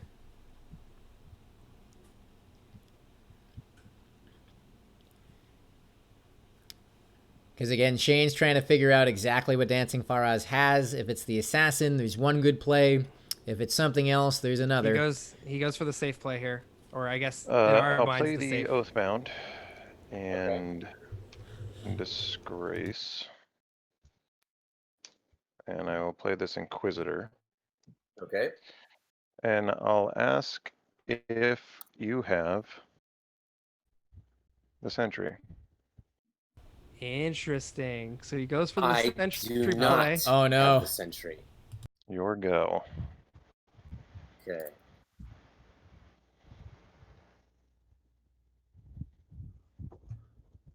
Yep. It will force a king flip, which will save him a point just by Yep. getting the 4 out there. But ouch, that going for the sentry, I'm not sure what that would have gotten him, even if he was right. Then he would have been Alrighty. able to flip his king. I will. Can't play his assassin, so he's gonna have to flip his king.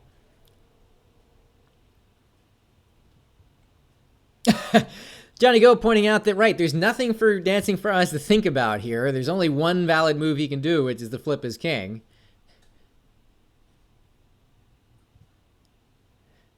But he's certainly mulling that one over. He could Yeah, flip the he table sure and is. forfeit the hand for 3 points. Could do that, yeah. That's, I guess, Flip my king there he goes. and the board. Okay. Yeah, I gotta flip that. I think I know what's coming next. There it is. And here comes the assassination. Stabitha makes her emergence. What? He's trying to twist. He hasn't quite learned it yet, but it's Well a played, good sir. attempt by him. So Okay. there's Thank 2 you. points over You knocked to my king back into my hand. Oh, sorry. DancingFaraz. Sorry about that. So that's 2 points for DancingFaraz there. Shane not able to wriggle out of it. And that crosses the line where now DancingFaraz is one hand potentially away from winning this one after 4 hands. It's DancingFaraz 5, Shane 2. The True King will pass back to Shane. An interesting hand there, a lot happening out of it. Sina, I know you've got a lot to talk about here. Take us through it. Yeah, so throughout the tournament, after the first couple people were eliminated, we wanted to make sure that people were still moving briskly through the game. And so there is a time warning system in place on each card play. It's about a minute for the first warning, 30 seconds for the second warning. The idea is that some hands take longer than others, so it's fine if you get a first or second warning. But if it happens multiple times throughout the game, we have options for playing with DancingFaraz and Shane, where if they receive more than 3 warnings, I think I cut out for a second here. Are you still there? Still hear you. Sorry, the internet. I apologize for the wonderful. stream cutting in and out. It's back and forth, but it's back in now. Sorry, Sina. Go ahead. So 1 minute is the first warning, 1 minute 30 is the second, and then 2 minutes. At that point, you get the final warning. You have to play. The penalty is that your opponent gains 1 point, and they'll be announced after the hands have been played. So it's really imperative for people to move quickly. If they get more than 3 second warnings as well, they also will start forfeiting points. So all players have been held to the standard, so it's not that we're changing it for this tournament. It's the first time that we have hit those time warnings, and so just wanted to make sure everyone understood what was going on here. Great. All right. Have there been any penalty points levied in this match so far? Not yet. We have just gotten to the final warning stages, so great. All right. let's go ahead and get started here. So Faraz on the clock then. Any warning there could result in penalty points. Shane's got the first player king. Let's take a look at the burn cards. Face up will be soldier, and the face down is going to be the judge. So 2 of the 5s wiped out here. Let's take a look to see what Shane got. He got a rainbow. Fool, assassin, zealot, elder, inquisitor, warlord, king's hand, and queen. A good combo. Both specialty cards. Decent top end, an elder and inquisitor to play with. What do you think, Sina? Yeah, I mean, he's got a hand, so that's not bad. He's got to watch out for a couple of the specialty cards. So he's got most of the specialty cards. He doesn't have that Oathbound combo into that Fool, which is unfortunate. Got it. All right, going across the table now to DancingFaraz's hand. Inquisitor, Sentry, Mystic, Soldier, Elder, both Oathbounds, and the Princess. An interesting hand. Both Oathbounds could be very useful here, but specialty cards are missing. Yep, that's exactly right. I think the double Oathbound can help him survive if he needs to, but they both have, at least he's got the Mystic. So I'd like to see Shane to try to play around that as quickly as possible, but otherwise I think he's good to go. All right, let's see what they choose to do. Shane will pick who goes first here, and then we'll see what they toss and what they successor. So who would you like to go first? That was a very good question. Thank you.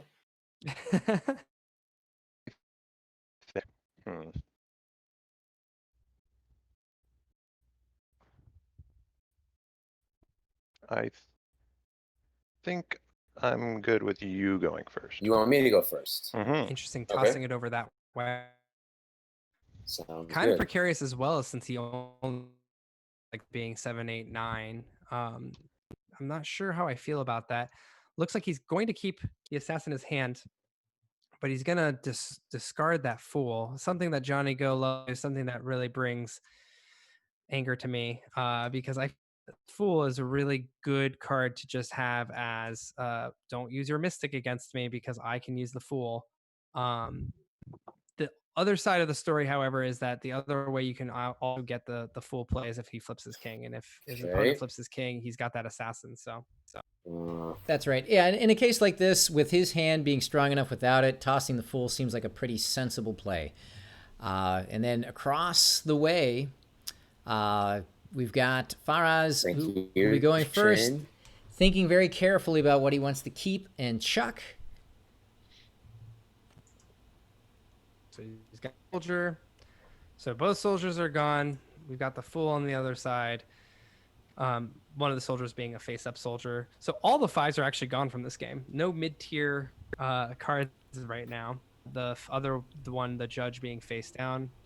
And now he's just making a decision on which card he's going to hide away here. He doesn't have to necessarily hide away the Mystic anymore, which is what I would have suggested if he's going first. So Let's see what he decides to hide here.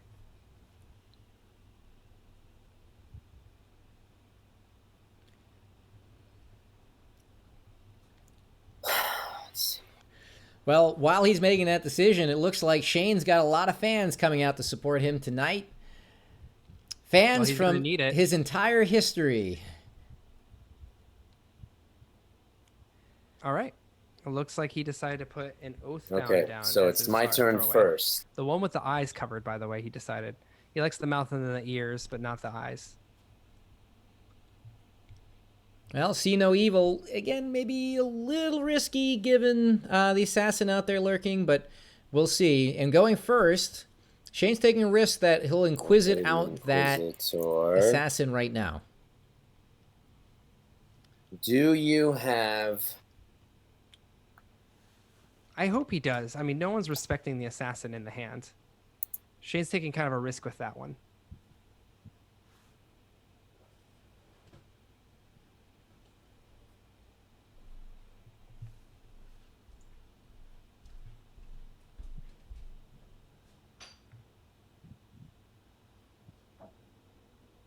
Big decision here. It's a real bummer if you miss your first Inquisit, because then your opponent usually gets to counter back. Yeah, you lose initiative. Do you have the King's Hand? Goes for the King's Hand. I do Not sure what have he's the King's fishing Hand. there. Okay. Please put that into your antechamber, or just play it on the board. In I'm. this case, yes. Playing it. You think he's trying to do a sentry Okay. trade for it? More room there.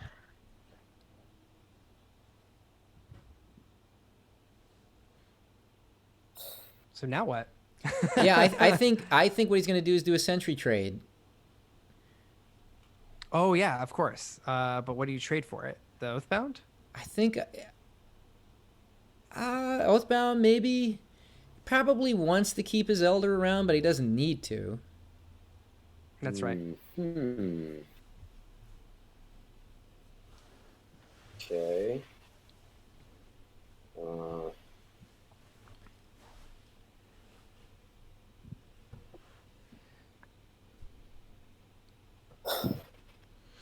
It's interesting. It seems like he didn't really have a plan for what would happen after the King's Hand came out. Yeah, I think maybe he heard the VOD where I was telling him I think it's a good idea to pull the King's Hand, but there's a very specific reason for that, and that was when you had the assassin in your hand. So Yeah, I thought this was part of the strategy to get the assassin into his hand. Okay. yeah. I do love that play when you pull out the King's Hand and you use the sentry.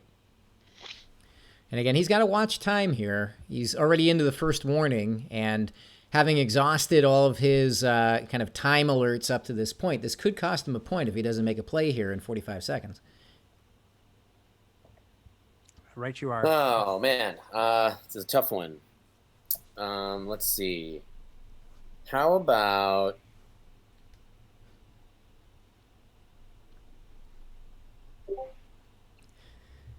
this is feeling a little fast, isn't it? He's got to use I'm that like, time. He's got to make a This play doesn't here. feel like a minute and a half has gone by. It Yes, is- am I wrong? He's using that time for meta commentary. Great. All right. Creator breaking his own rules. Anyway. Yeah, let's oh my god. What? It's a little bit like getting I think you played should play off. something.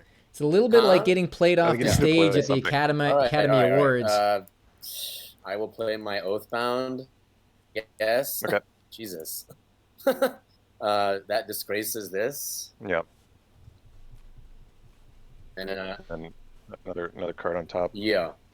And then I will play my Mystic. Is a little bit of grace period for when you're Yikes.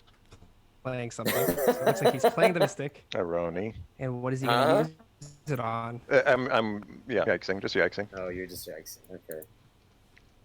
All right. And I'm gonna say Oh, it looks like he is using the ability here.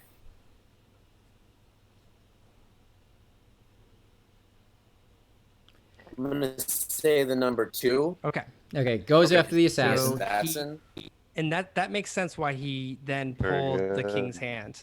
And she's disgraced, Yeah, right? she is disgraced. Thank you. That was the Um, fastest 2 minutes of my life right there. So That's the feeling you get. I will. When you're on the stage, throw her that's what out it there. feels like. And so Okay. so that's Sounds good. now he's putting pressure back, by the way. Just wanted to say Shane's playing quickly too in order Okay. to throw the pressure back at DancingFaraz. So I'm wondering to see whether that's intentional or not. That's right. As Johnny Go points out, that is a very expensive way to neutralize the assassin, burning up both an Oathbound and a Mystic. You know, he already was at card disadvantage having gone first. Now he's 2 cards down on Shane. But he had to do it. I mean, the other play would have been much better, which was the Sentry. Again, of course, if he played the Sentry and he assumed Shane had the Fool in his hand, that would have been pretty painful for him too. So, oh, you know what? He could also do the Mr. Rogers tactic, which is use the Sentry right now to pick up the Assassin. I think DancingFaraz hasn't seen too much Sentry play, but if he remembers that first game, Mr. Rogers used that against Dolan to pick up the Assassin and put the Assassin to use against his teammate. That's right. Well, I'm sorry, I forgot about the fact that there was a whole Mystic situation here, and not an Inquisitor. So I'm an idiot. So ignore me, because the 2 is still useless, even if you picked it up yourself.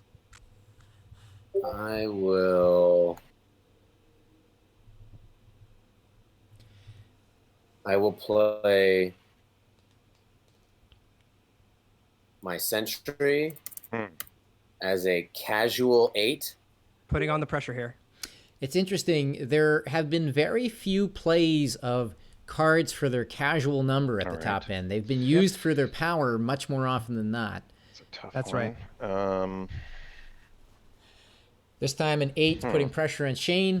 He's only got 2 options here. He can either play his queen or flip his king.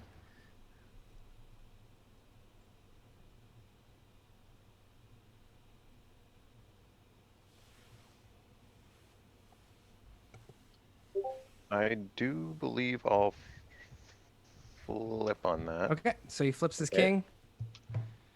Now he can only make a maximum of 2 points, but I think he's got the Elder to deal with any sort of royalty, which is that princess in DancingFaraz's hand. He's also even got a queen as well in his own hand, which DancingFaraz also has an Now Elder it is for. my turn. If I remember correctly, his successor is the Oathbound, and so he has the ability to kind of force this into a 1-point hand, as we've seen players do.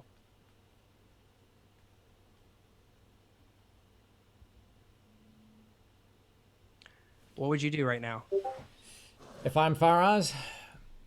Yep. Well, that's a good question. I think he's in a bit of a pickle here. I think it's safe to say. He's got to go for that 1-point loss, right? That is exactly right. He remind me what his successor card is? It is the Oathbound, I believe. Okay, so Oathbound's good in this scenario. You know, given that my Oathbound is my successor, I'd be tempted to just chuck the Elder out now and just run away. Because if you've got King Flip, Oathbound, and Princess left, there's really, I can't see any way of not being able to force a 1-point loss here.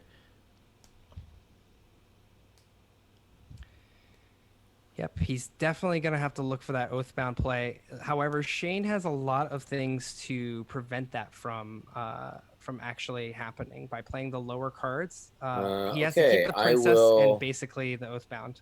Yeah, but you know, lower cards you can just play the Oathbound as a natural 6. The card you don't want to get stuck with is your Elder here. That's right. That's exactly right. Yeah.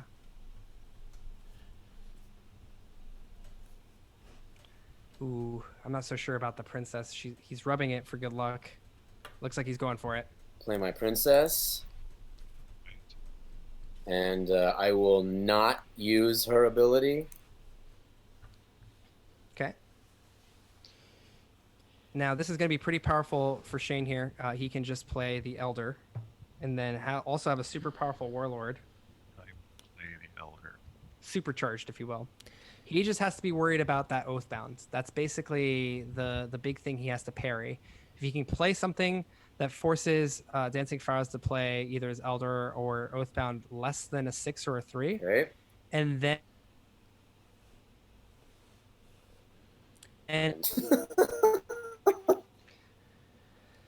Sorry, the audio cut out.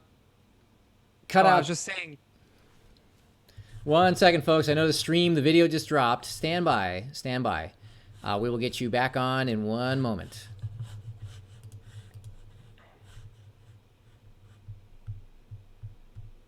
Stand by. Apologies, folks, for the delay there. All right. Stand by, folks.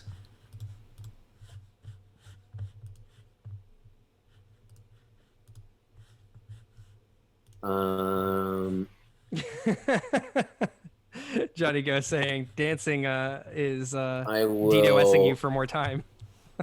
flip my king. So DancingFaraz decided to flip his king in the end, by the way. So yeah, in this situation, I will. again, he really made the wrong decision to play his princess at that Warlord, point. which No, is no, a no, no, 9 because of no. princess. What is he Right, doing? Right. Oh no. Well, again, Shane. Shane doesn't necessarily Oh, this know is, what's in Dancingfaraz's hand, although he probably should have a pretty good guess. But yeah, an It doesn't Inquisitor matter. play. He has to play And something then, less than an Oathbound. I have no choice but to play. That's a big blunder on Shane's part. He I just actually misplayed that. realizing it. Oh, nice. Okay. There he goes. So, And then, up. And then I have no choice but to play my Elder. So there it Way to is. keep It's a playing 1-point win for Shane as a result of that. Dancingfaraz is out of cards.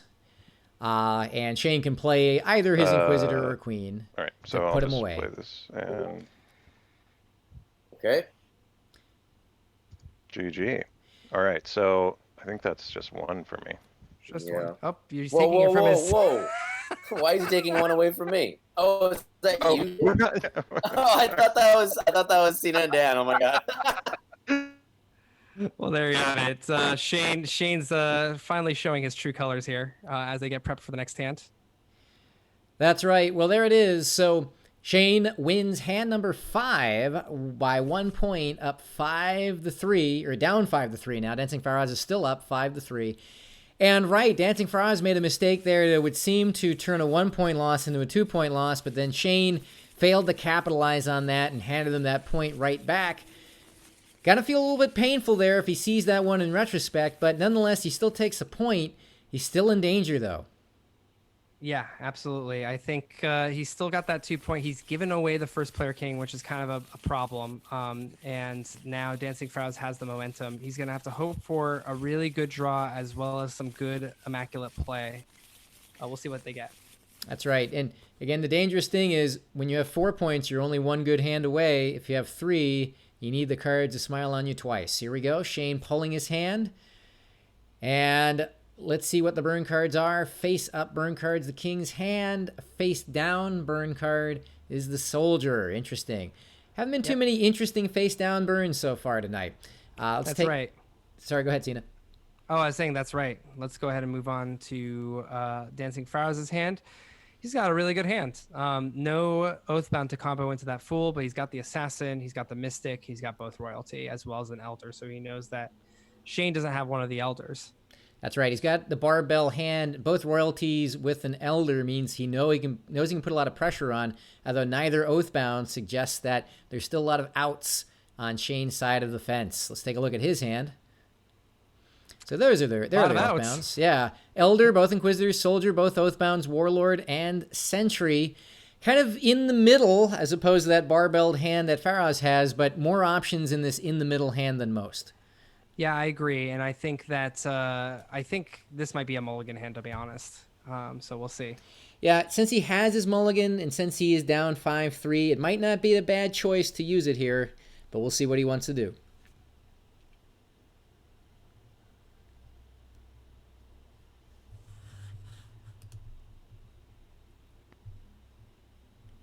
Okay.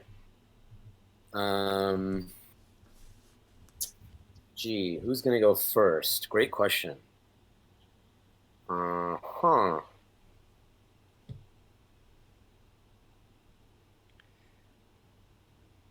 Oh man. Crikey. Yeah, normally you definitely want to go first here with the powerful hand, but he doesn't have any Inquisitors. That's actually a clear indication why I wouldn't go first. Why I wouldn't let Shane go first.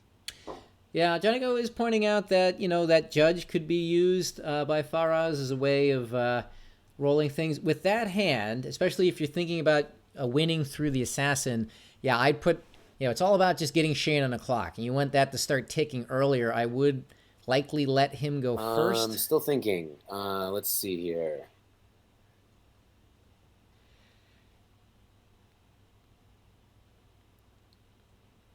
I will elect you to go first. Interesting choice. And we'll see if Shane wants to play this hand at all, or if he wants to toss it in and try again. I'm in a mulligan. So Decides not to. there. Did you already use your mulligan or no? He did not. He's not. He hasn't mulliganed yet. This is his free mulligan. And I would agree, Sina. I think this is a very good choice when your opponent has 5 and one ordinary loss puts you out. There's no reason to play games with this hand. You might as well chuck it and see if you can get a better one. That's right. So they are just gonna reshuffle their hands here.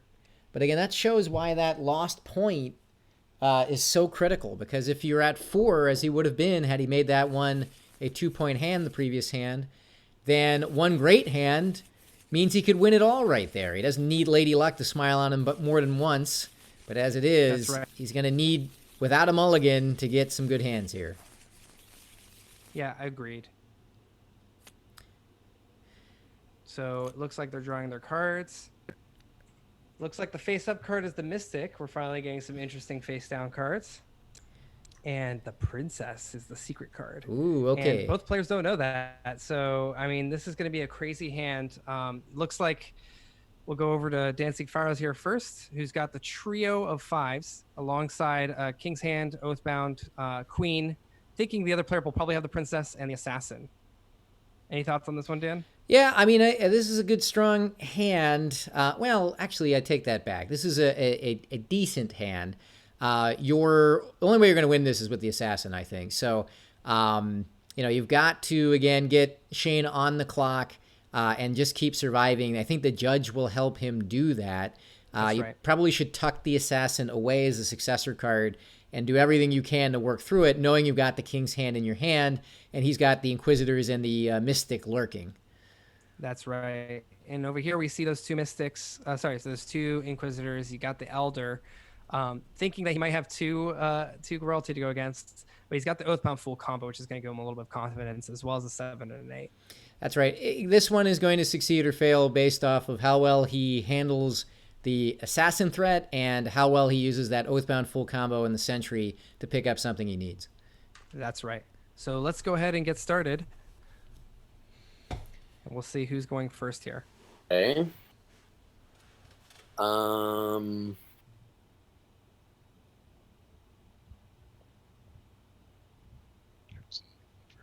I think that Definitely doesn't want to give Shane going first again here. We'll see what he decides to do.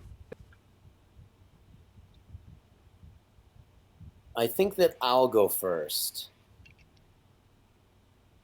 All right. Yeah. Shane I'll out go of first. mulligans. Can't do anything about that, and those 5s are going to be real powerful against him. Yeah, we'll see if he just beats him with those 5s. That's the other painful thing about a 1-point win is it's just like in curling where sure you get the 1 point on the board, but you also lose the call and initiative. Yeah, exactly. That's why I was saying he's lost the True King here, and the True King would have really helped. Shane thinking about what he needs to do here. He's lucky that the Mystic is out, so he doesn't have to worry about anything too crazy. However, he has to worry about that Assassin. He has the ability to use the Oathbound into Inquisitor as like a last resort. And that stops the King's Hand from stopping him from actually Inquisiting out the Assassin. That's right. So over here we have an Oathbound as the face down, and we've got a Soldier as the throwaway. How do you feel about him putting his Oathbound as a face down? He's done it a couple times this game. You know, it's a curious move I find if you have the assassin in your hand, you're not that worried about a survivability. It's good to just have in your pocket as a straight 6. Yep.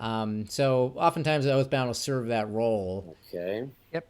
So he Are got we an ready? Inquisitor Oh, I over guess here. not. He's still checking. No, we are ready. So yeah, no, just got the Inquisitor and the Zealot. So he decided to toss one of them. Okay. Here we go.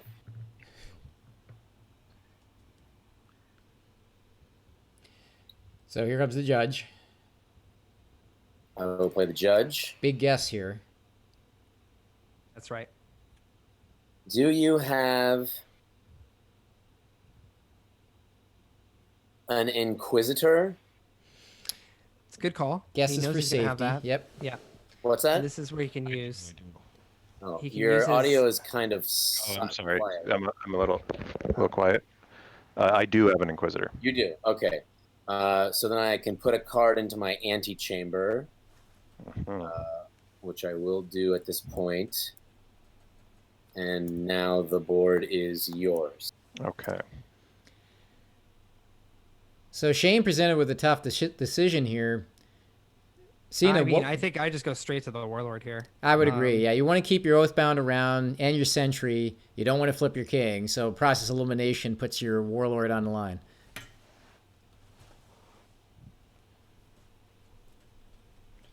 I'm a little worried for Shane's mental capacity right now. Not making fun of him, but at the fact that it's been a pretty long game for him.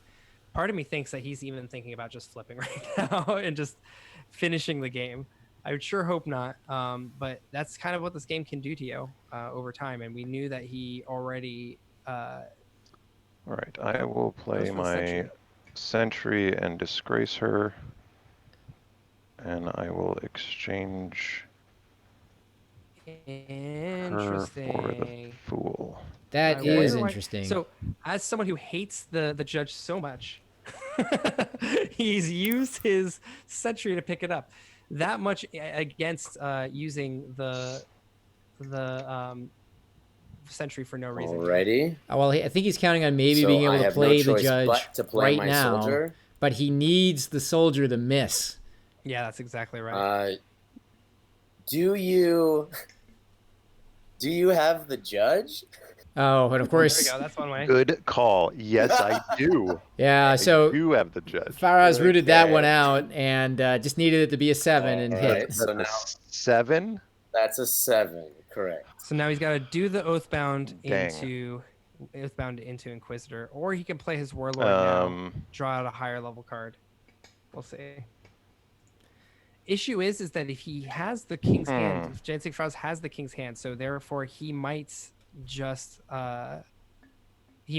be able to get rid of that Inquisitor unless it's Oathbounded into it. One thing I'd be thinking about maybe getting a 1-point loss. One thing you could do is Oathbound into your judge, guess right, and then play your Inquisitor and really burn through your hand in a hurry. Yeah, the only issue with that again is that King's hand is looming, and we'll be able to stop the Inquisitor.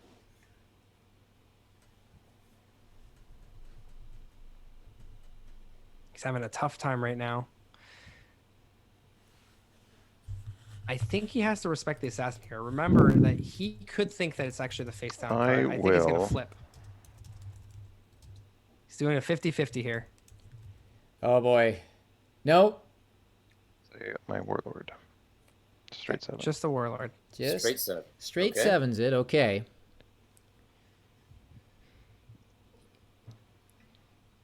So let's see if Faraz reaches for his king's hand here, reaches for his king flip, reaches for his Just queen. so surprised about that fool play.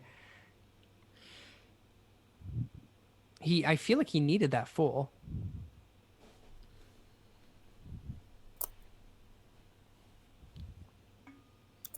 Okay.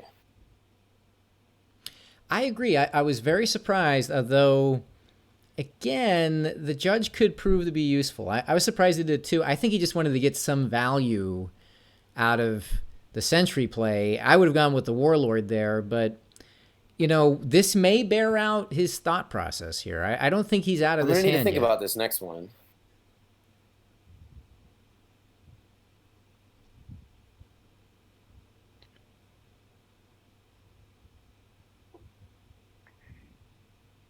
I'm thinking.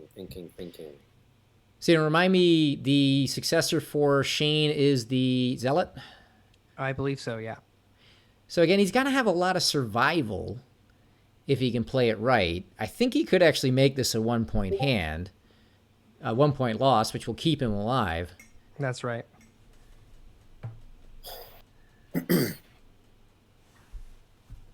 But that's, I mean, staying alive at this point, that's really tough because then you have 6 points there, and it's to really stay alive after that. Okay.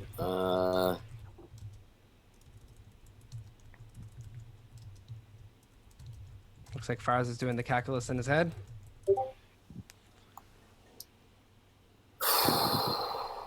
Man, oh man, this is a tough one.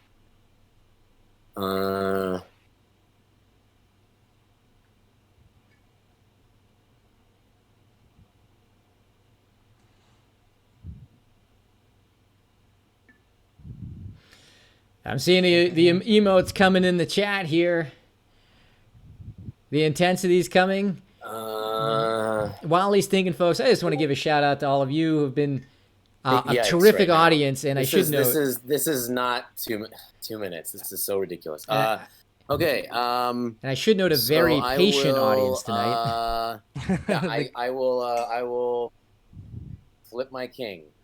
Okay. That is the flip, and I would point out that is Inquisitor bait potentially, although he still has his king's hand. So this is That's right. Potentially an intentional bait. For the record, it didn't seem like that was 2 minutes, but whatever. Well, was it over 2 minutes is the big question. It actually was slightly because it takes me time to type, but what am I gonna do? I do have stopwatches going, so this is not unbiased. So we'll see if the penalty point gets levied. I will inquisit. Do you have the assassin? There it is. Will the king's hand stop that? He's hovering over it. I'm thinking here. If Shane can get this down to a 1-point hand, a penalty point against Faraz would be enormous, because getting Shane to 4 means he's also only 1 great hand away from victory. So that penalty point could be huge if Faraz has one levied.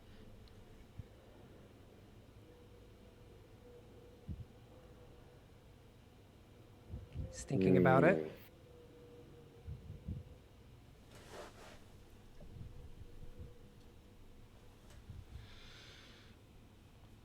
Would you do it, Sina? Would you king's hand this? Yeah, absolutely. I think I should know that Shane does not have any other recourse unless he has another Inquisitor. Yes. It's definitely worth fighting for it. So. Oh, gosh. So he's got more time warnings coming his way, unfortunately.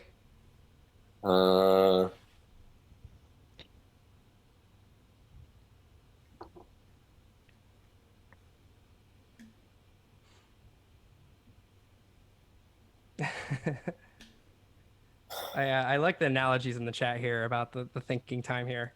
The Oregon Trail lengths of time. That's right. You know, in the game Oregon Trail, you could set multiple paces.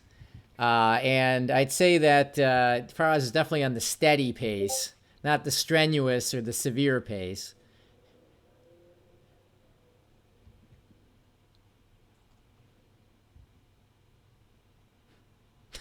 Krabs Gerard pointed out. That's pretty good. We can only hope, Krabs Gerard. We can only hope. Yep. What he said, it was COVID-19 will be over by the end of this match. Yes, I have the assassin. All right, so he decides not to king's hand it, which is kind of tough for him. He's going to probably kick himself when he looks at this match again. But he couldn't have known whether he had another Inquisitor. Shane squeaks by safely with at least one more lifeline here. And now he can play the Judge, or he can hold on to it. He's got Judge and Oathbound. Both are great cards to have to help you out in a pickle, especially if you're trying to only get 1 point. That's right. His remaining cards, including his successor, are Judge, Oathbound, Elder, and Zealot. The Oathbound and Zealot are very playable. You have to worry a little bit about the Elder in case he uses his queen early. Same with the Judge. I think the Judge would be the one to play here. Yeah. Would you put anything out if you're successful? I will play the Judge. I don't think I would. Okay. Yeah. You have to keep that Elder. He doesn't know that the Princess is the face down card. This is tough for him.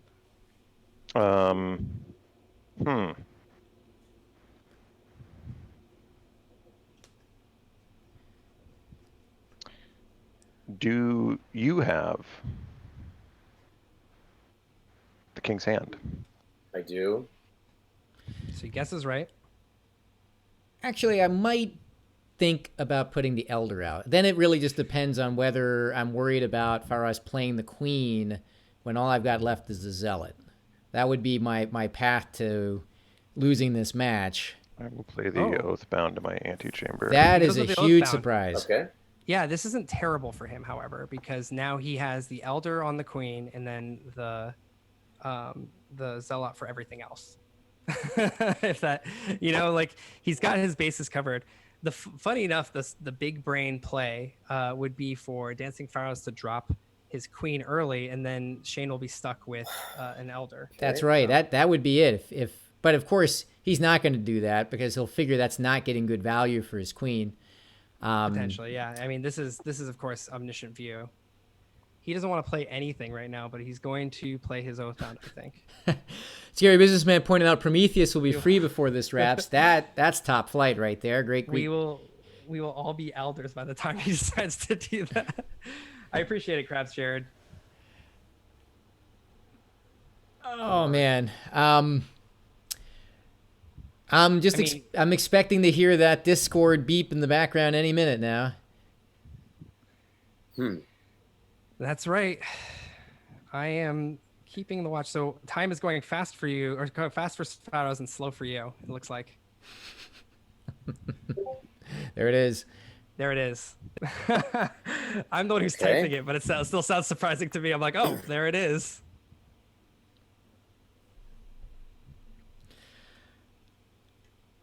Yeah, I am scared for Shane Oathbound. after that Oathbound play. Yep. And so now he has to play his Oathbound, Sounds good. I'll play mine. and it looks like he's back to time. As I must. Yes. That was about you 10 seconds must. left right there.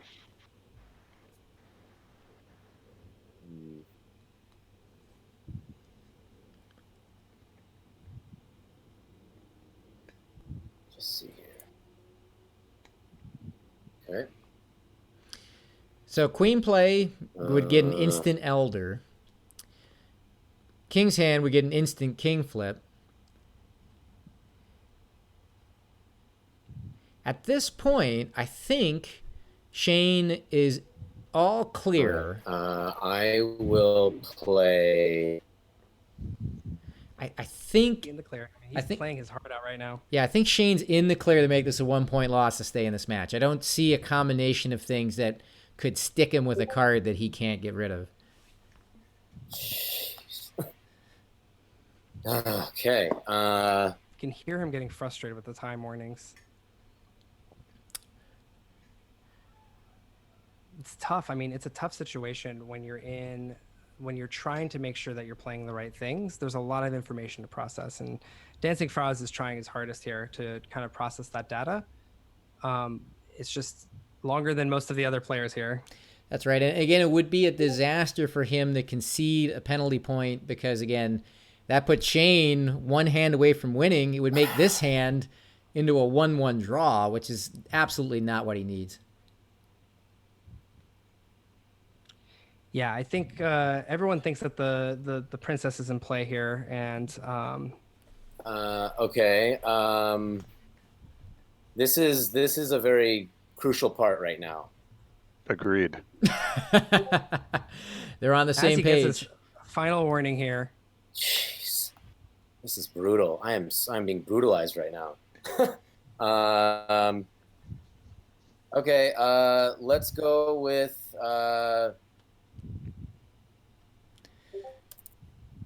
Whoa! What? I just played it. What is this?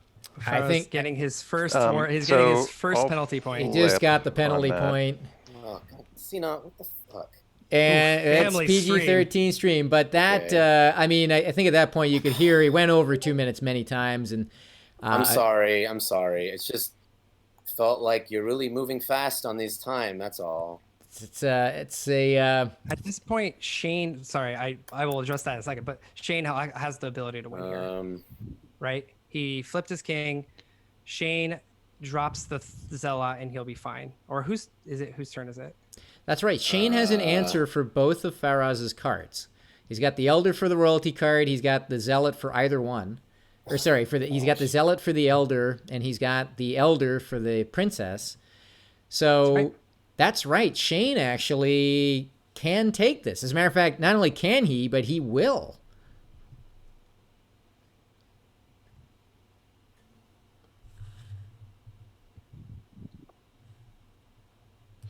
I appreciate the Fs in chat.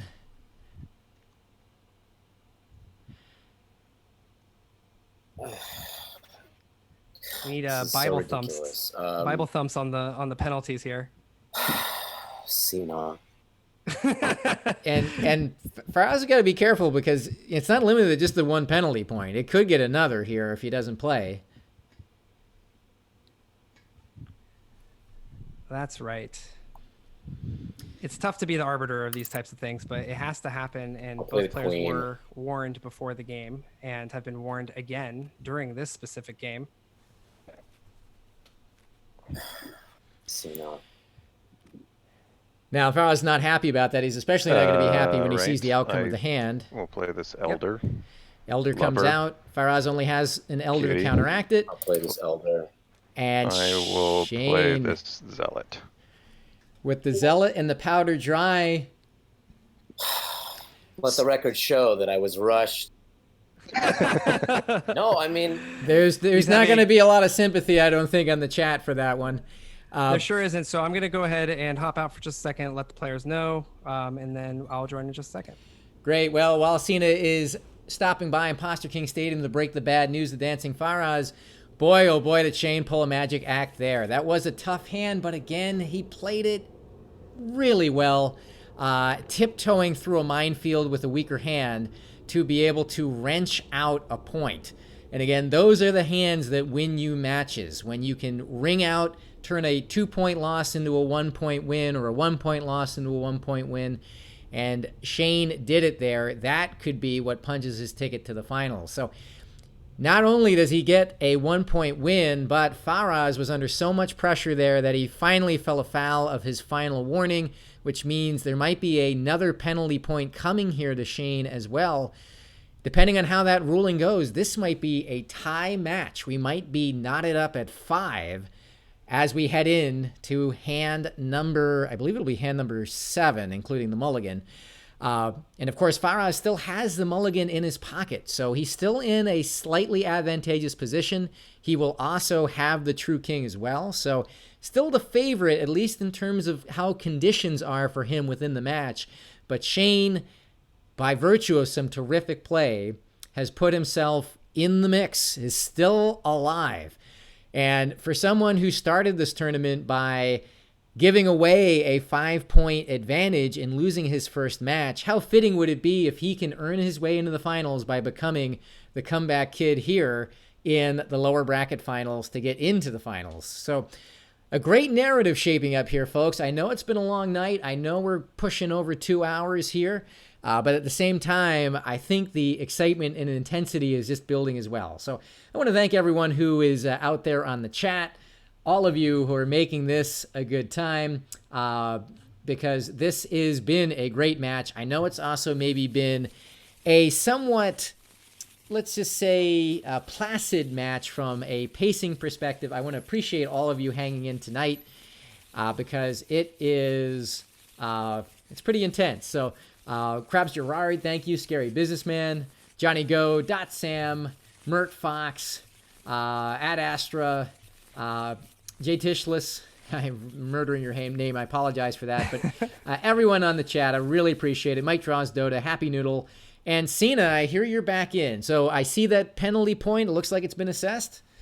It has, and both players have been informed about why it was assessed and ways that we can make sure that doesn't happen later on.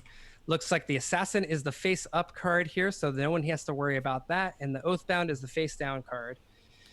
Let's go over to DancingFaraz. All right. You know, you can just tell from the color profile whether someone has a good hand or not. This is not a particularly good hand here from Faraz. Yep. Both, it looks like he's already moving. Oh, there he goes. He All doesn't right. even, So, yeah. There it all right, is. let me just go ahead and confirm that that was a mulligan. All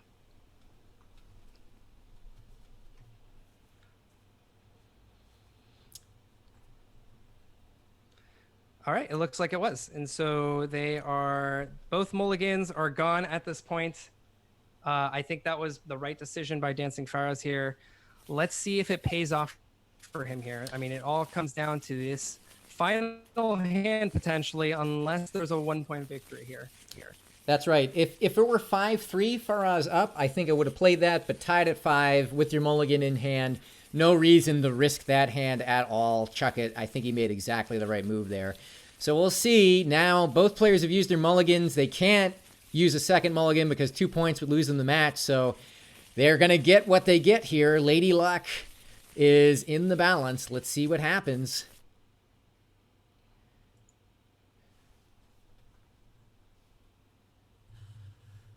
Looks like he's letting Shane draw first here, and then he's going to take his draw.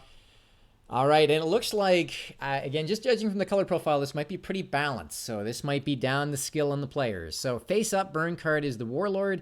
Face down is one of the 2 Elders, the facing forward Elder there. So not something that changes strategy necessarily that much. Let's take a look at DancingFaraz's hand. He does have the True King. It's Fool, both Inquisitors, Queen, King's Hand, Soldier, Judge, Oathbound. Interesting combination there, both Inquisitors and the Fool Oathbound combo, but also missing the 7s and the Assassin. Yeah, lots of 4s in his way, as well as the Oathbound Fool combo, as you mentioned. It's going to be pretty tight here, I think. I mean, both players have pretty close hands here. So he definitely should make himself go first. And let's step across the board here. We see the Mystic, Sentry, Princess. Mystic is good if he doesn't get an Inquisited out. He's got a lot of, he's got the specialty cards. He's got the Assassin. So yeah, it really could go either way, right, Dan? That's right. You see that rainbow hand. You know, this is definitely down to the skill of the players. And I think Faraz does have an advantage right now in choosing who goes first. With both Inquisitors, he likely will elect to go first. And let's see what they choose to do. All right. And the players have been given the signal. Let's see what they choose. You are deciding who goes first. I will go first. Probably hinting at a strong guessing hand with the 2 4s, 2 5s. That was by design, by the way. All 4s and all 5s are cards where you guess the opponent player's cards in their hand, including the 3 and 4 player version of this game, which you can find at imposterkings.com if you guys would like to order this game. Perhaps block out 4 to 5 hours of your free time in order to play one match. Then, yeah. Only if you're playing DancingFaraz. All right. Faraz has chucked, it looks like, his Soldier. That's right. The successor is the Princess. So it looks like he's trying to hide the Princess. I think that's right. I normally would hide the Mystic here, but you know that DancingFaraz has been inquisiting, been asking around. I'm just telling myself in my head, it's just a game. Players really feeling it now. They both want it so much. Shane, I'm a little too tense. I'm a little too tense about this shit. Shane, right when I put my oath down, my king's hand down, he called it for a point for you for a penalty, and it's like, well, if it's that close, I mean, I don't know. I'm just that was to be fair, and I told him right now, this. and I don't appreciate it. The salt flowing freely from DancingFaraz's side. Hopefully, it doesn't distract him here from playing his best hand. Absolutely. I mean, to be fair, I did give him a 12-second buffer on that last one. What am I gonna do?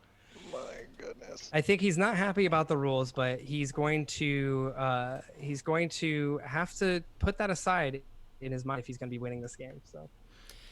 That's exactly right. So Shane Not still just the game, he says. That's right. I mean, what is so energizing about this is both players want to win so badly. This has been a long road to get to this part in the tournament. It's been a long road tonight. Neither player wants to leave that road to take the exit to Loser Town. So we'll see how they play this one out here. Yep. Looks like one of them knows what they're throwing away. The good news is the other if one we knows both what he's take our successful. time here, we can only give each other points.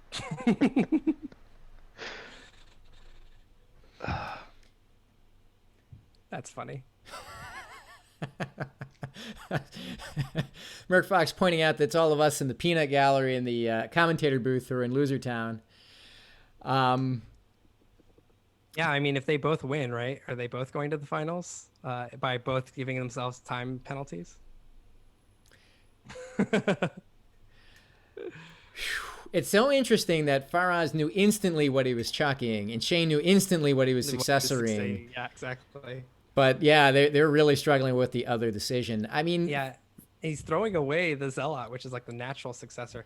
It could be that Shane and or DancingFaraz was holding for the other player, kind of giving them a respectful, I'm the bad guy here. So here we go. All right, looks like Faraz. Just writing down a note here to make sure that we mark this stream for mature audiences only. Well, we're all a mature audience after sitting through this stream. I feel. Oh my I gosh, think there I'm it ready, is. but I'm so unsure of that statement. That is... All right. What is he going to lead off with? I think I have a hint of what he should lead off with. Now, if you're DancingFaraz, 2 Inquisitors, do you just check to see if there's an assassin straight up? If I have both, I would actually be maybe tempted to go Inquisitor, Elder, Inquisitor, Assassin.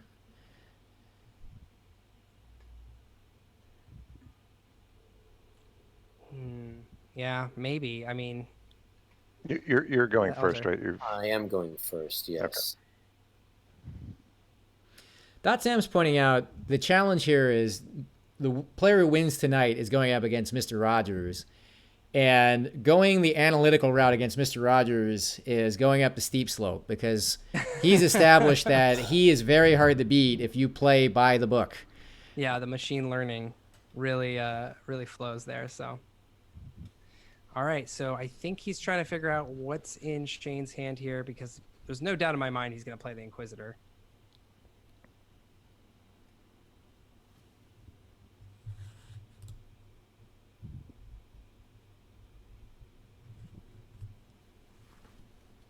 All right. Still thinking. You can hear the time warning through, which is Are we There's- going? Are we starting? Okay. yeah, I think he said go ahead, but I thought I was waiting for you. You good? all no, right. no, I said yeah. I'm good. Okay, well, I Okay, think okay, all right. Faraz may have I might wheedled. regret it, but yeah. Okay, there he goes. Out comes the Inquisitor. Inquisitor. Do you have an elder? So he does do the Elder play, as you mentioned. Wow. Just Now, second on me. Inquisitor, do you do Alright. the Assassin? Just the first card. So Shane has got to be very concerned because he does not know the That's the princess. Oh wait, no, Jeez, Shane's we were reserve friends. is the princess. Strike that. Correct. That's correct. Sure.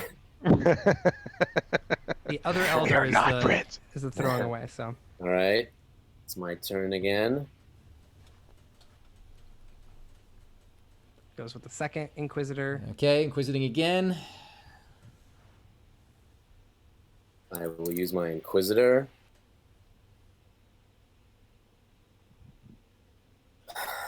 And ask if you have... Do you think he's not calling the Assassin immediately because he has the King's Hand as like a buffer? The only issue with that, of course, is the Mystic, obviously, which could force him to either nullify it or whatnot. He might also use the Mystic on the Oathbound. There's quite a lot of possibilities here. I mean, these hands are... Mystic. So he does Goes go for the for the Mystic. Mystic. Wow. And it has to be played just as a 7 because there are play no my disgraced hand for cards me. yet. Shane noticing the old Nice I'm sequence. Double there. I Inquisitor. can't do anything. really, really painful here. Well, So we'll see. Yeah, Juniball is pointing out the Mystic is the safe, See what high happens. percentage play, but the Assassin definitely would have improved Faraz's standing more in this circumstance, because now he has to play against that 7. yeah, he sure does. Now I'm sweating. And my head hurts. That's right. Faraz No, came into this you match played the with the headache splitting very well. headache. Thank you. I mean, I do think, that pain. Now, every time Brains that love Shane pain. is saying something, I'm actually holding, like giving it a little bit of extra Okay, time. So they are aware of that rule as well. As if the opponent's interacting or somewhat egging them on, or somewhat, or just making jokes, I do give a little bit more leeway to time. So DancingFaraz has to let it not get to him, and he's got to play his next thing. That's right. He could Oathbound into something, I think that I will. Yeah, he can Oathbound into Fool, get an Inquisitor or an Elder, but that's about it. that's true. He Because could. by using the Oathbound, you are.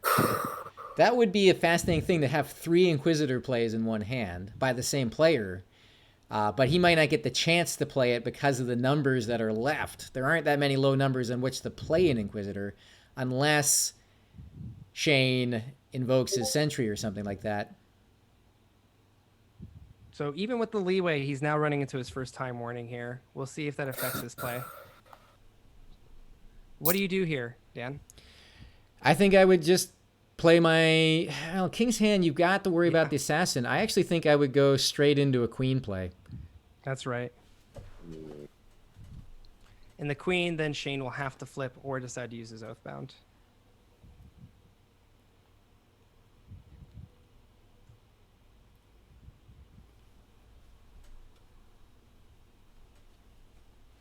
He's now getting his second warning there. Oh no, it's happening again. See, that's the thing. When you start getting warnings, he gets distracted, and that could really hurt him here. Yep. But again, if he wins by 2 points and doesn't give 2 points in time warnings, he still takes it all. So he has a lot of incentive to still play on his own schedule. That's right. One point out here, Merc Fox is making, it denies the Sentry. That is absolutely right. So he decides to go into the Oathbound here. Will he go into the Fool, you Disgrace the think? old Mystic there. Absolutely right. Yeah. He has nothing else he can play. And I will play the Fool. There we go. Finally, he gets to play the Fool. Good song. What does he pick here? Galantis, by the Yeah. way. I hope Only this the was the Fool. right move What are you taking? or set of moves. What do you take here, right? I'm I- almost tempted to take the Oathbound back. Exactly. I think that is the right move. Well, I mean, he's still got the Inquisitor, right, that he can let's pick up see for here. trying to get the Assassin out. yeah, I mean, Great question. going with the Inquisitor could be useful, but I think the only chance he's going to get to play that is with a king flip. Take.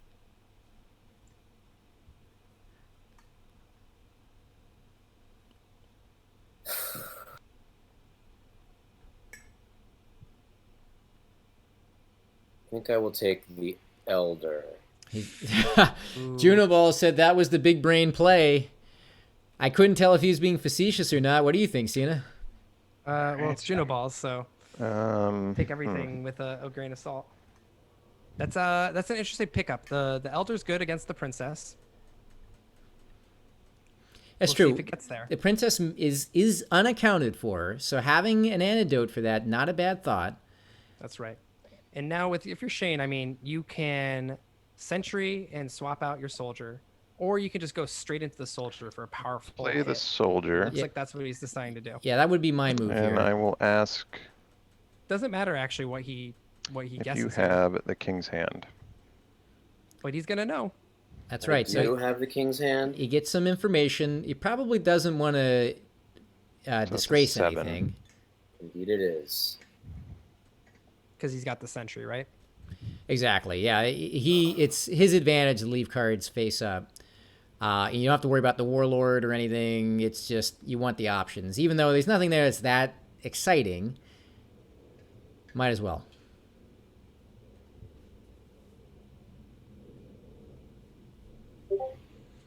I'm asking Shane there to clarify if he's going to use the soldier ability. I'm sorry. I will not disgrace anything. Okay. That my fault. So as part of the time rules, So of it's your course, turn. you have to finish the Okay. statement there. that's right, and that is important. So, what that means, It's a seven. that does Good to know. hint to Faraz that Shane has the sentry in his hand, which wouldn't be a big surprise.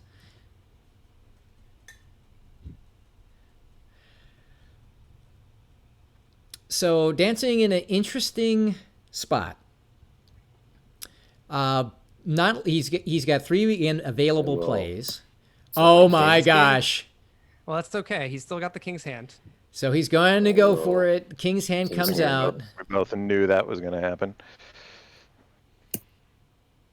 So there you go. And the king flip still And happens. the so that's board is disgraced. back to you, Shane. So I feel like Shane's got the What am inside I track going now. to do? I think so as well. He's got to force out that queen, and he can do that by just playing the Oathbound here, but he may not know that. Actually, either the Oathbound or the Sentry. Right, yeah. So as long as he doesn't king flip here, he'll draw the queen out of hiding, and he'll still have a royalty card on I will tab. play this. That's too bad. Sentry. He would have wanted to, Okay. I think, hold that because he That's could a have straight played 8. the Oathbound, Straight 8. Got it. and then he had to play the queen, and then you play the Sentry, you win. Now he has to be really good with his princess. Yeah, that princess trade may be what decides this entire match. That's right. Now, DancingFaraz only has 1 move. I know that he's stressed. If he gets to any time warnings here, I'd be surprised if he doesn't just play the queen. It looks like he could use this time tactically to start thinking about other things as well, like what the next play might be. I will play the princess. Or sorry, the queen. Excuse me. Queen is out.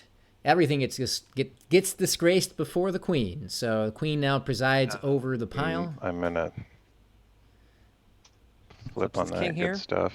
He's got to flip. So this is it. This Got an may open be board, it but- right here. Indeed, Yep. I do.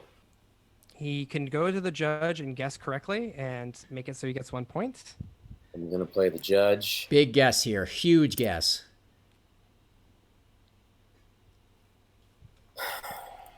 He is. I think this is really tough for Do him. you have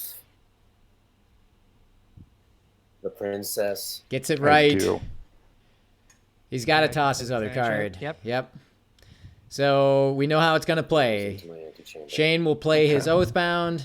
Faraz will play his Elder. Shane will finish with the Princess. It's a 1-point hand to Shane. And we still Oh. got another round. I guess it actually doesn't matter. Right, he is. So there's the Oathbound. Look at that. Yep. 6.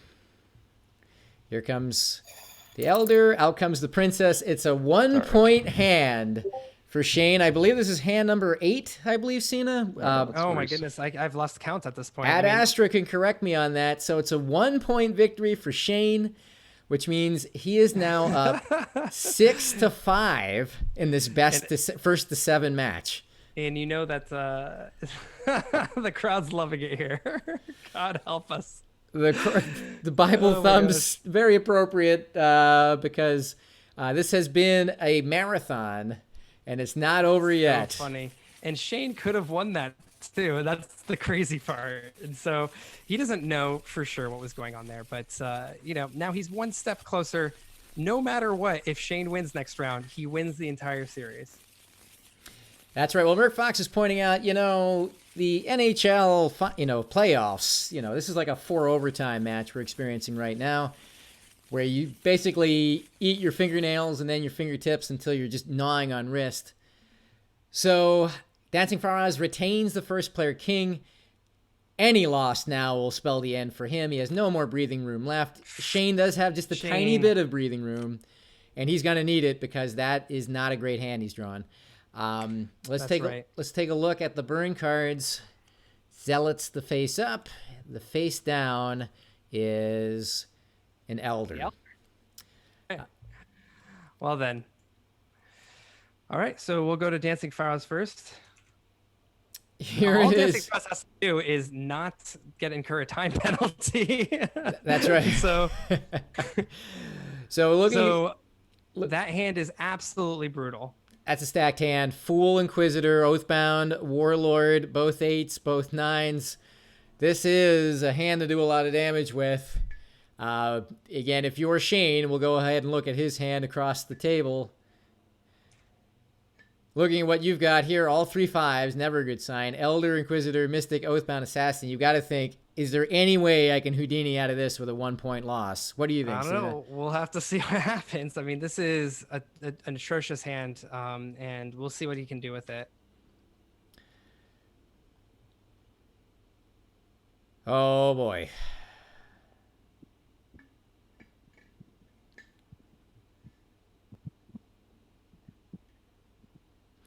So, right now, Faraz will make the choice of who goes first. You've got to think with a hand like that, he will elect to go first. That is absolutely right. I would think that that's the right answer. I mean, Shane's one saving grace is he's got the Assassin and he has the Mystic. He actually has not a particularly survivable hand even. Because 2 of the survival cards are burned, the Zealot and the other Elder, so he's really stuck with a hand that's sort of nowhere here. This is going to be very, very, very surprising if he can survive this to extend this match, but we will see. I'm wondering if there's a disconnect of some sort. Neither player is really responding.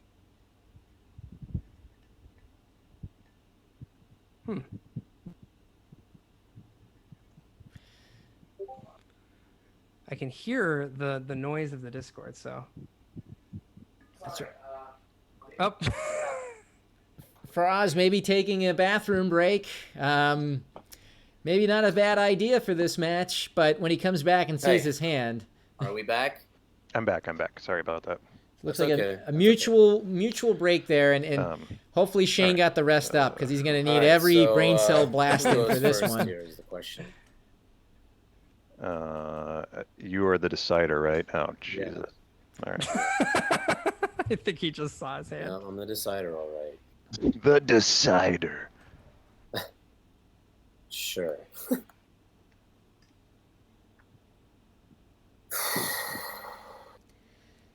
Yeah. Johnny goes, I mean, Shane is not playing around with the fact he has a bad hand. Faraz will know that based off of what's in his own hand. Again, it's just all about just making sure you don't let Shane weasel out of this. And frankly, I don't know how Shane is going to turn this into a 1-point hand. He has no ability to reclaim cards. He has not much survivability. He only has the 1 Oathbound to try to burn his hand out quickly. He's got an Oathbound into the Mystic to hit the 8s. Still thinking, sorry. Maybe hope for an Assassin I'm and then kind play a a bunch of 5s right to just after hope. what happened. Yeah, I mean, if Faraz lets him go first, that would be a beacon of light here. He could drop the battery, as you like to say, the judge and the soldier. Don't sweat. I'm like rummaging around next to me, so I'm muted. But yeah, don't sweat it. So that would be a really bad move if Faraz lets Shane go first. It might actually just crack the door open a little bit.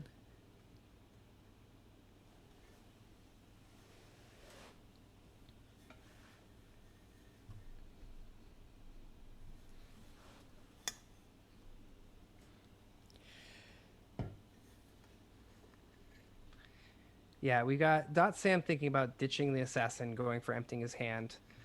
It's a valid strat. It also really helps when they try to use the Inquisitor against you and you don't have the Assassin. It feels real good because they feel like that threat is there. However, I'm not sure if he's going to feel threatened at all. Unless Shane decides to do the Oathbound at the Mystic combo, then... Yeah, I mean, Dot Sam's making a very good point that, the Assassin maybe is one path of victory for Shane, but there's no way he'll be able to use it unless Faraz does something I think I will go first. Okay, Faraz going first. That's the right move for him. Okay. Although I'm thinking about it. No kidding. Yep. Yeah, I'll go first. No rules written how long you take at the beginning of the round, so he's able to skirt around the time warning right now. Now he decided he's going first. Both players now need to choose their successor and their face down card. So, Sina, let me just ask you this. Let's say Faraz wins but gives up a time penalty point or 2. How would that resolve itself? the time penalty would cause him to lose the game here. So that's right. Time penalty will happen immediately before points are added, and So the time penalty points get applied first. Agreed. and Judah Balls is very upset about That's the another- because I another did give poop your them time pantaloons. warnings in the pregame, God, but Shane. I've made it very clear about I when like- the thing is. So I just My, pooped. so my brother. Once I got that nice little penalty from Sina, I pooped and peed my pants. I think I've got one up on you at this point. So he puts down the royalty. He puts down a princess. On the other side here, we've got the soldier. That's secretly Dropped good one of his news for fives. Shane that he put a powerful card as a successor. It might encourage him to make a king flip. Again, Shane's got two conditions he needs to achieve here. He needs to get Faraz to flip his king, and he needs to get his own hand empty. I'm still not sure his path to number 2. Yep. So it looks like he is taking back his soldier. So he still has got the princess as his successor. He threw away the Oathbound, which is strange. I would not throw away the Oathbound here because of that fool. We'll see if that comes back to bite him, because I feel like that was one of his big, powerful counters there. So That's fair, but again, Shane has very few cards that the Oathbound can even play on. that's right. And it looks like he's going to keep his assassin. He needs to get essentially a high card out of the way and then flip his king.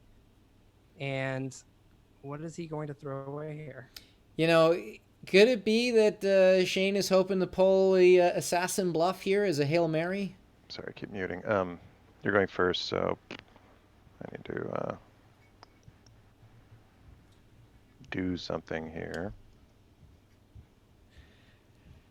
Well, you know, I would expect this hand to be played quickly Shane. given the advantage here, but it looks like that might not be the case. That's right. So we come up on hour number 5 of Imposter King's action tonight. Well, I might do something too. Hold on. You know, I mean, it's very clear Faraz is in his own head here. He knows he's got to make this work. He knows this is the hand to win the match with, and he's just being very careful with it.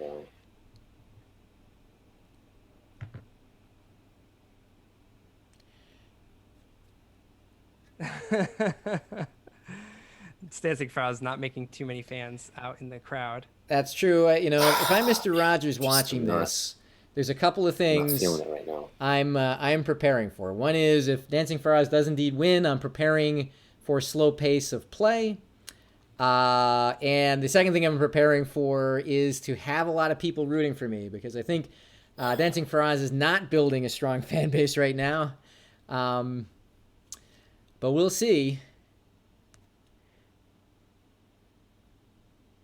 Looks like he's swapping out that princess and instead putting the fool.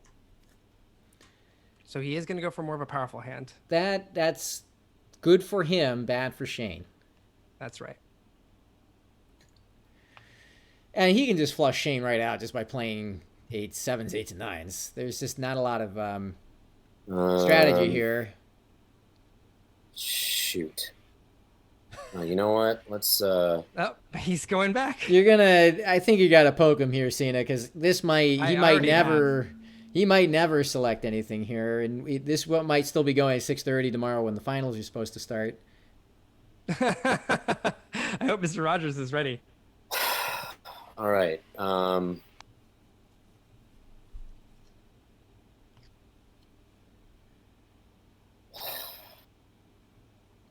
Let's go with that.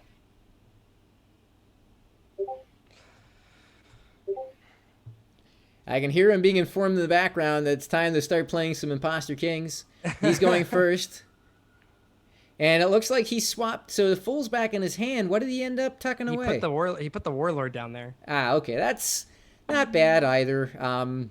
Just as kind of an insurance card. That's right. And it would be a real shame here if DancingFaraz is going to go out on a time penalty, as he's been playing. Although slow, he hasn't really got much of this game down. Like he literally just picked up this game right before the tournament. So it's been really impressive seeing him figure out a lot of the intricacies of the game. I am sweating it right now. You know, again, it's all the tension, folks. They really do want to win. We don't want to see this match get resolved by a time penalty. That would be an anticlimax. But let's see. All right, out comes the Inquisitor. Okay, my Inquisitor. Do you have an Elder? Goes for the Elder kill. Good move, having both royalty cards. Yep. Now what is he going to play? Well, with the Elder out, it's time to just batter him with numbers. I think so. Now, Shane... It's pretty... Oh, I was going to say, it's pretty good unless Shane decides to Oathbound into Mystic for one of those things. I think he's got to flip his king early here. He has to get the assassin in his hand. Yeah, that's absolutely right. Now, in the chat, they're noting that when you have a bad hand, it makes your opponent taking a long time that much worse. That is absolutely right. I can attest to that, it feels like a torture chamber, especially with as much on stake as there is for this hand.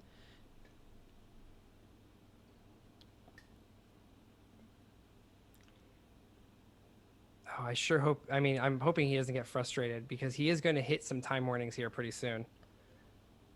I will... Oh, he's thinking about flipping. Oh my God. And Shane with his assassin successor, that would be such a gut punch. Yeah.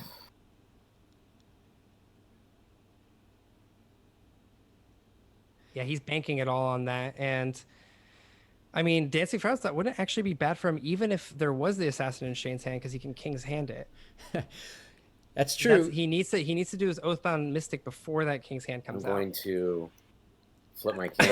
All right. There it is. Well, that's actually even... Well, it's good for Shane in the sense that one of his two objectives are now met. He has now gotten DancingFaraz to flip his king. But now he's also stuck with that assassin, which now has no use whatsoever. And that's going to make his other mission, which is ditch all the cards in his hand, just that much harder.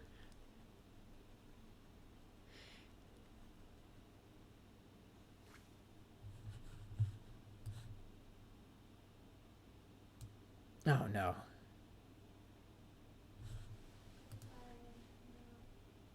No! No!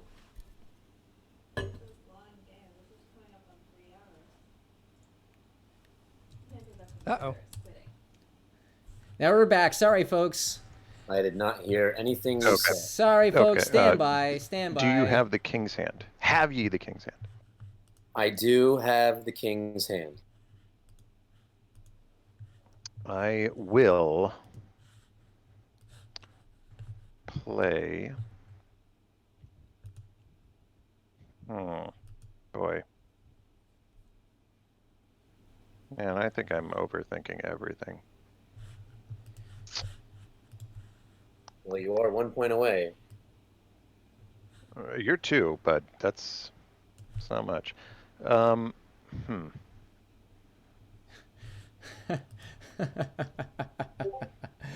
do I do here? I will...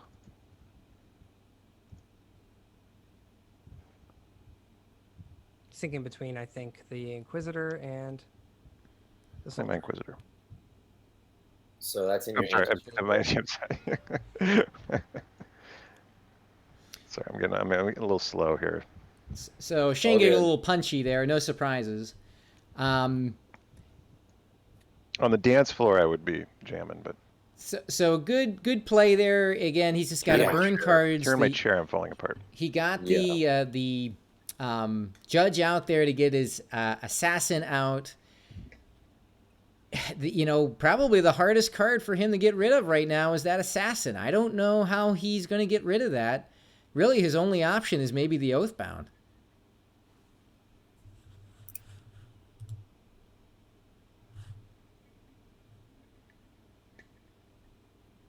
Yep, he has to hold on to that Oathbound essentially, and So I've got to play a 5 hope or he can higher, get that right? get that far.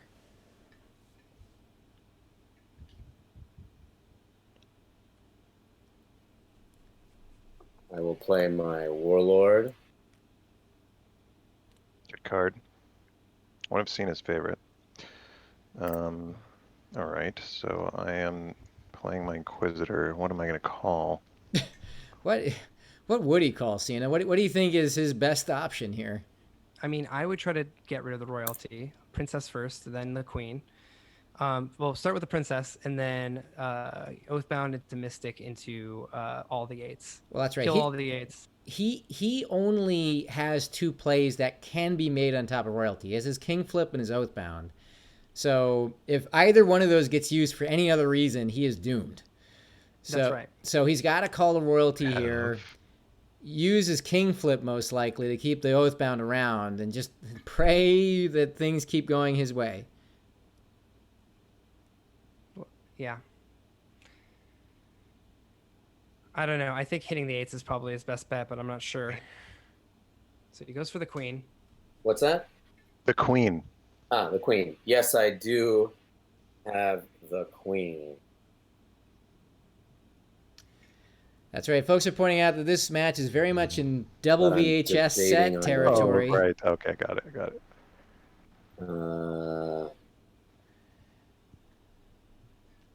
He's wondering whether he should King's Hand that, and it's actually not a bad play for him to do so.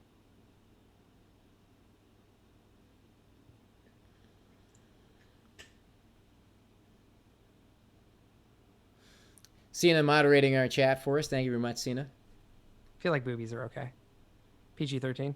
It's PG-13. I think like three uses of it would be PG-13. So.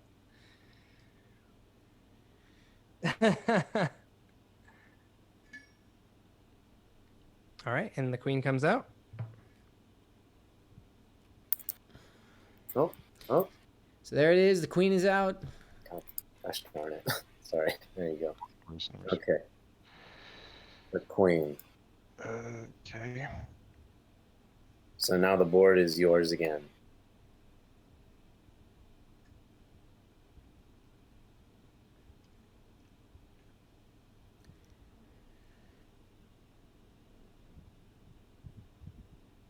All right. Shane has 2 options here. He's either got the Oathbound or the King Flip. He chooses to do the King Flip. Okay. That's right. He's trying to hold on as long as he can. His only way out, the only way he's going to get rid of that assassin is through the Oathbound. That's correct. Yeah, so he's got to use the only exit from this is, can he get the unless he plays his fool right now.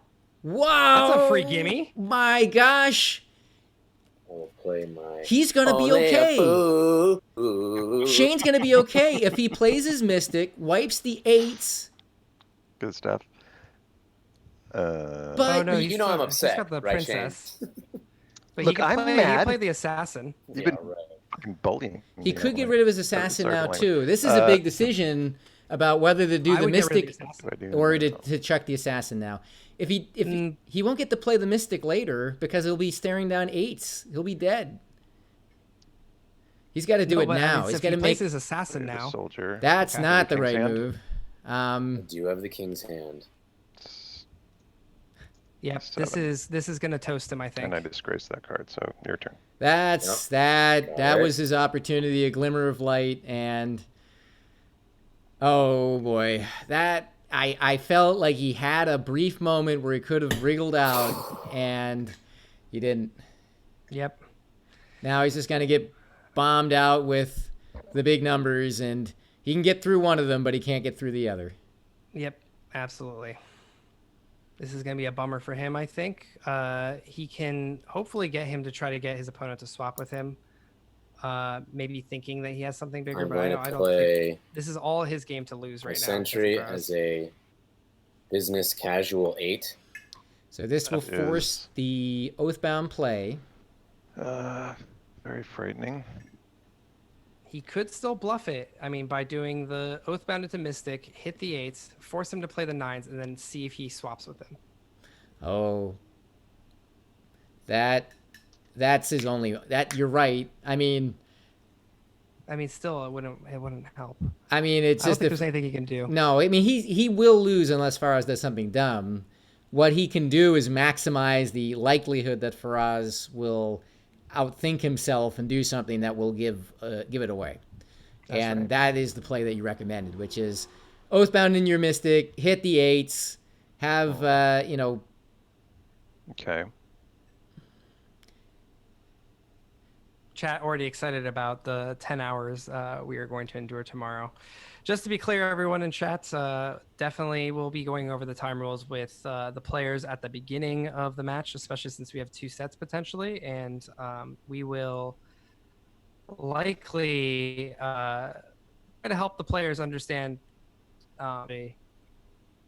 during the finals here. That's right. Folks, I've got a wife and a toddler, and I'm not going to get divorced over a 9-hour game of Imposter Kings tomorrow, so we will be enforcing the time rules quite stringently tomorrow. Maybe I can even find a way to get the timer on the stream. I can. I mean, I can use OBS for that. But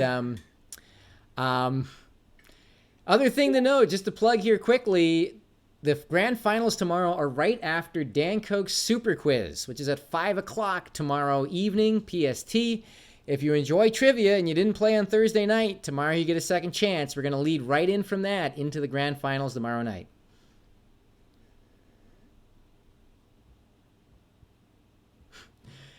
Merc Fox coming up with some pro player ideas in the chat. I love it.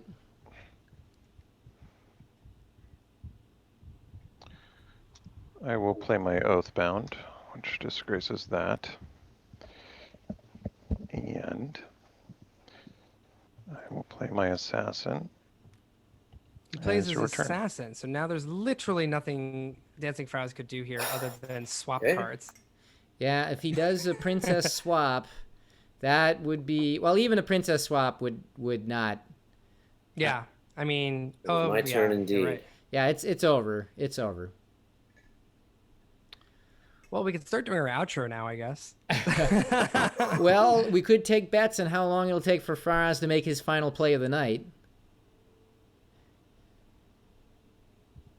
Shane may be bluffing that he has a King's Hand, but it doesn't... Or, sorry, an Elder, but...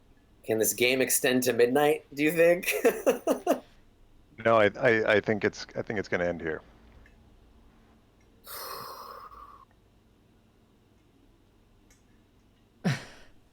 All right, well, here's looking at you, kid. You got me. There it is. It's over. DancingFaraz, a 2-point victory over Shane in hand number 9. Oh my gosh. Very, very well done. 7-6. A barn burner. Holy. Takes it 7-6 after 9 hands, both mulligans, a time penalty, and everything you could possibly see in a stadium you found here tonight. Woo! Well, we're not going to delay getting back into the stadium. We're going to jump right back into the interview booth to talk about what we just saw and get the players in for their interviews post-match. Boy, did we see some action tonight. I think that we're going to postpone the interviews until tomorrow, just so we can make sure that we let the fine ladies and gentlemen who are watching this take a nap for the next match here. The grand finals tomorrow at 6:30 p.m. It's going to be Mr. Rogers versus DancingFaraz, and yep, I think we've learned a lot here tonight, both on the play style and the gameplay, as well as maybe does DancingFaraz have what it takes to topple the king at the top of the mountain here. He went 9-0 against DancingFaraz last time. We'll see if DancingFaraz can change something up here. That's right. It's going to be interesting, an exciting match tomorrow night. We're going to talk at length about this match and the next match as we head into the grand finals tomorrow night. So we'll just do a bit of plugging right now that, again, as a reminder, the grand finals for the inaugural Imposter Kings 2020 tournament is tomorrow night on this channel at 6:30 p.m. Pacific. So, folks, if you enjoyed what you saw tonight, if you enjoy Imposter Kings, if you've been following along in the tournament, if you're curious at all and know anyone who might enjoy Imposter Kings, invite them tomorrow night. It's going to be a barn burner. It's going to be full of tension. It'll be incredibly entertaining. And it's a chance to hang with all of us, with us here in the Peanut Gallery and all of you in the chat. You're all incredible. And I really enjoyed this tonight. So that is tomorrow night. Dan Koch Super Quiz is right before that on this channel at 5 o'clock. And that is what you're looking forward to. Sina, any final thoughts you want to toss in before we call it a night? No, I want to thank everyone who stayed on the stream. It's a bummer for Shane. He actually almost squeaked it out there, and it's a 7-6. I mean, you couldn't ask for a closer losers final. So we'll see whether DancingFaraz can topple the king, Mr. Rogers, tomorrow. All right. Well, there you have it, folks. Again, a great night of action. I want to thank you all again. Thanks for your patience, and thank you for tuning in tonight. We will see you tomorrow night, again, 6:30 p.m. Pacific, 9:30 p.m. Eastern. I hope you enjoy. Have a great night, everyone.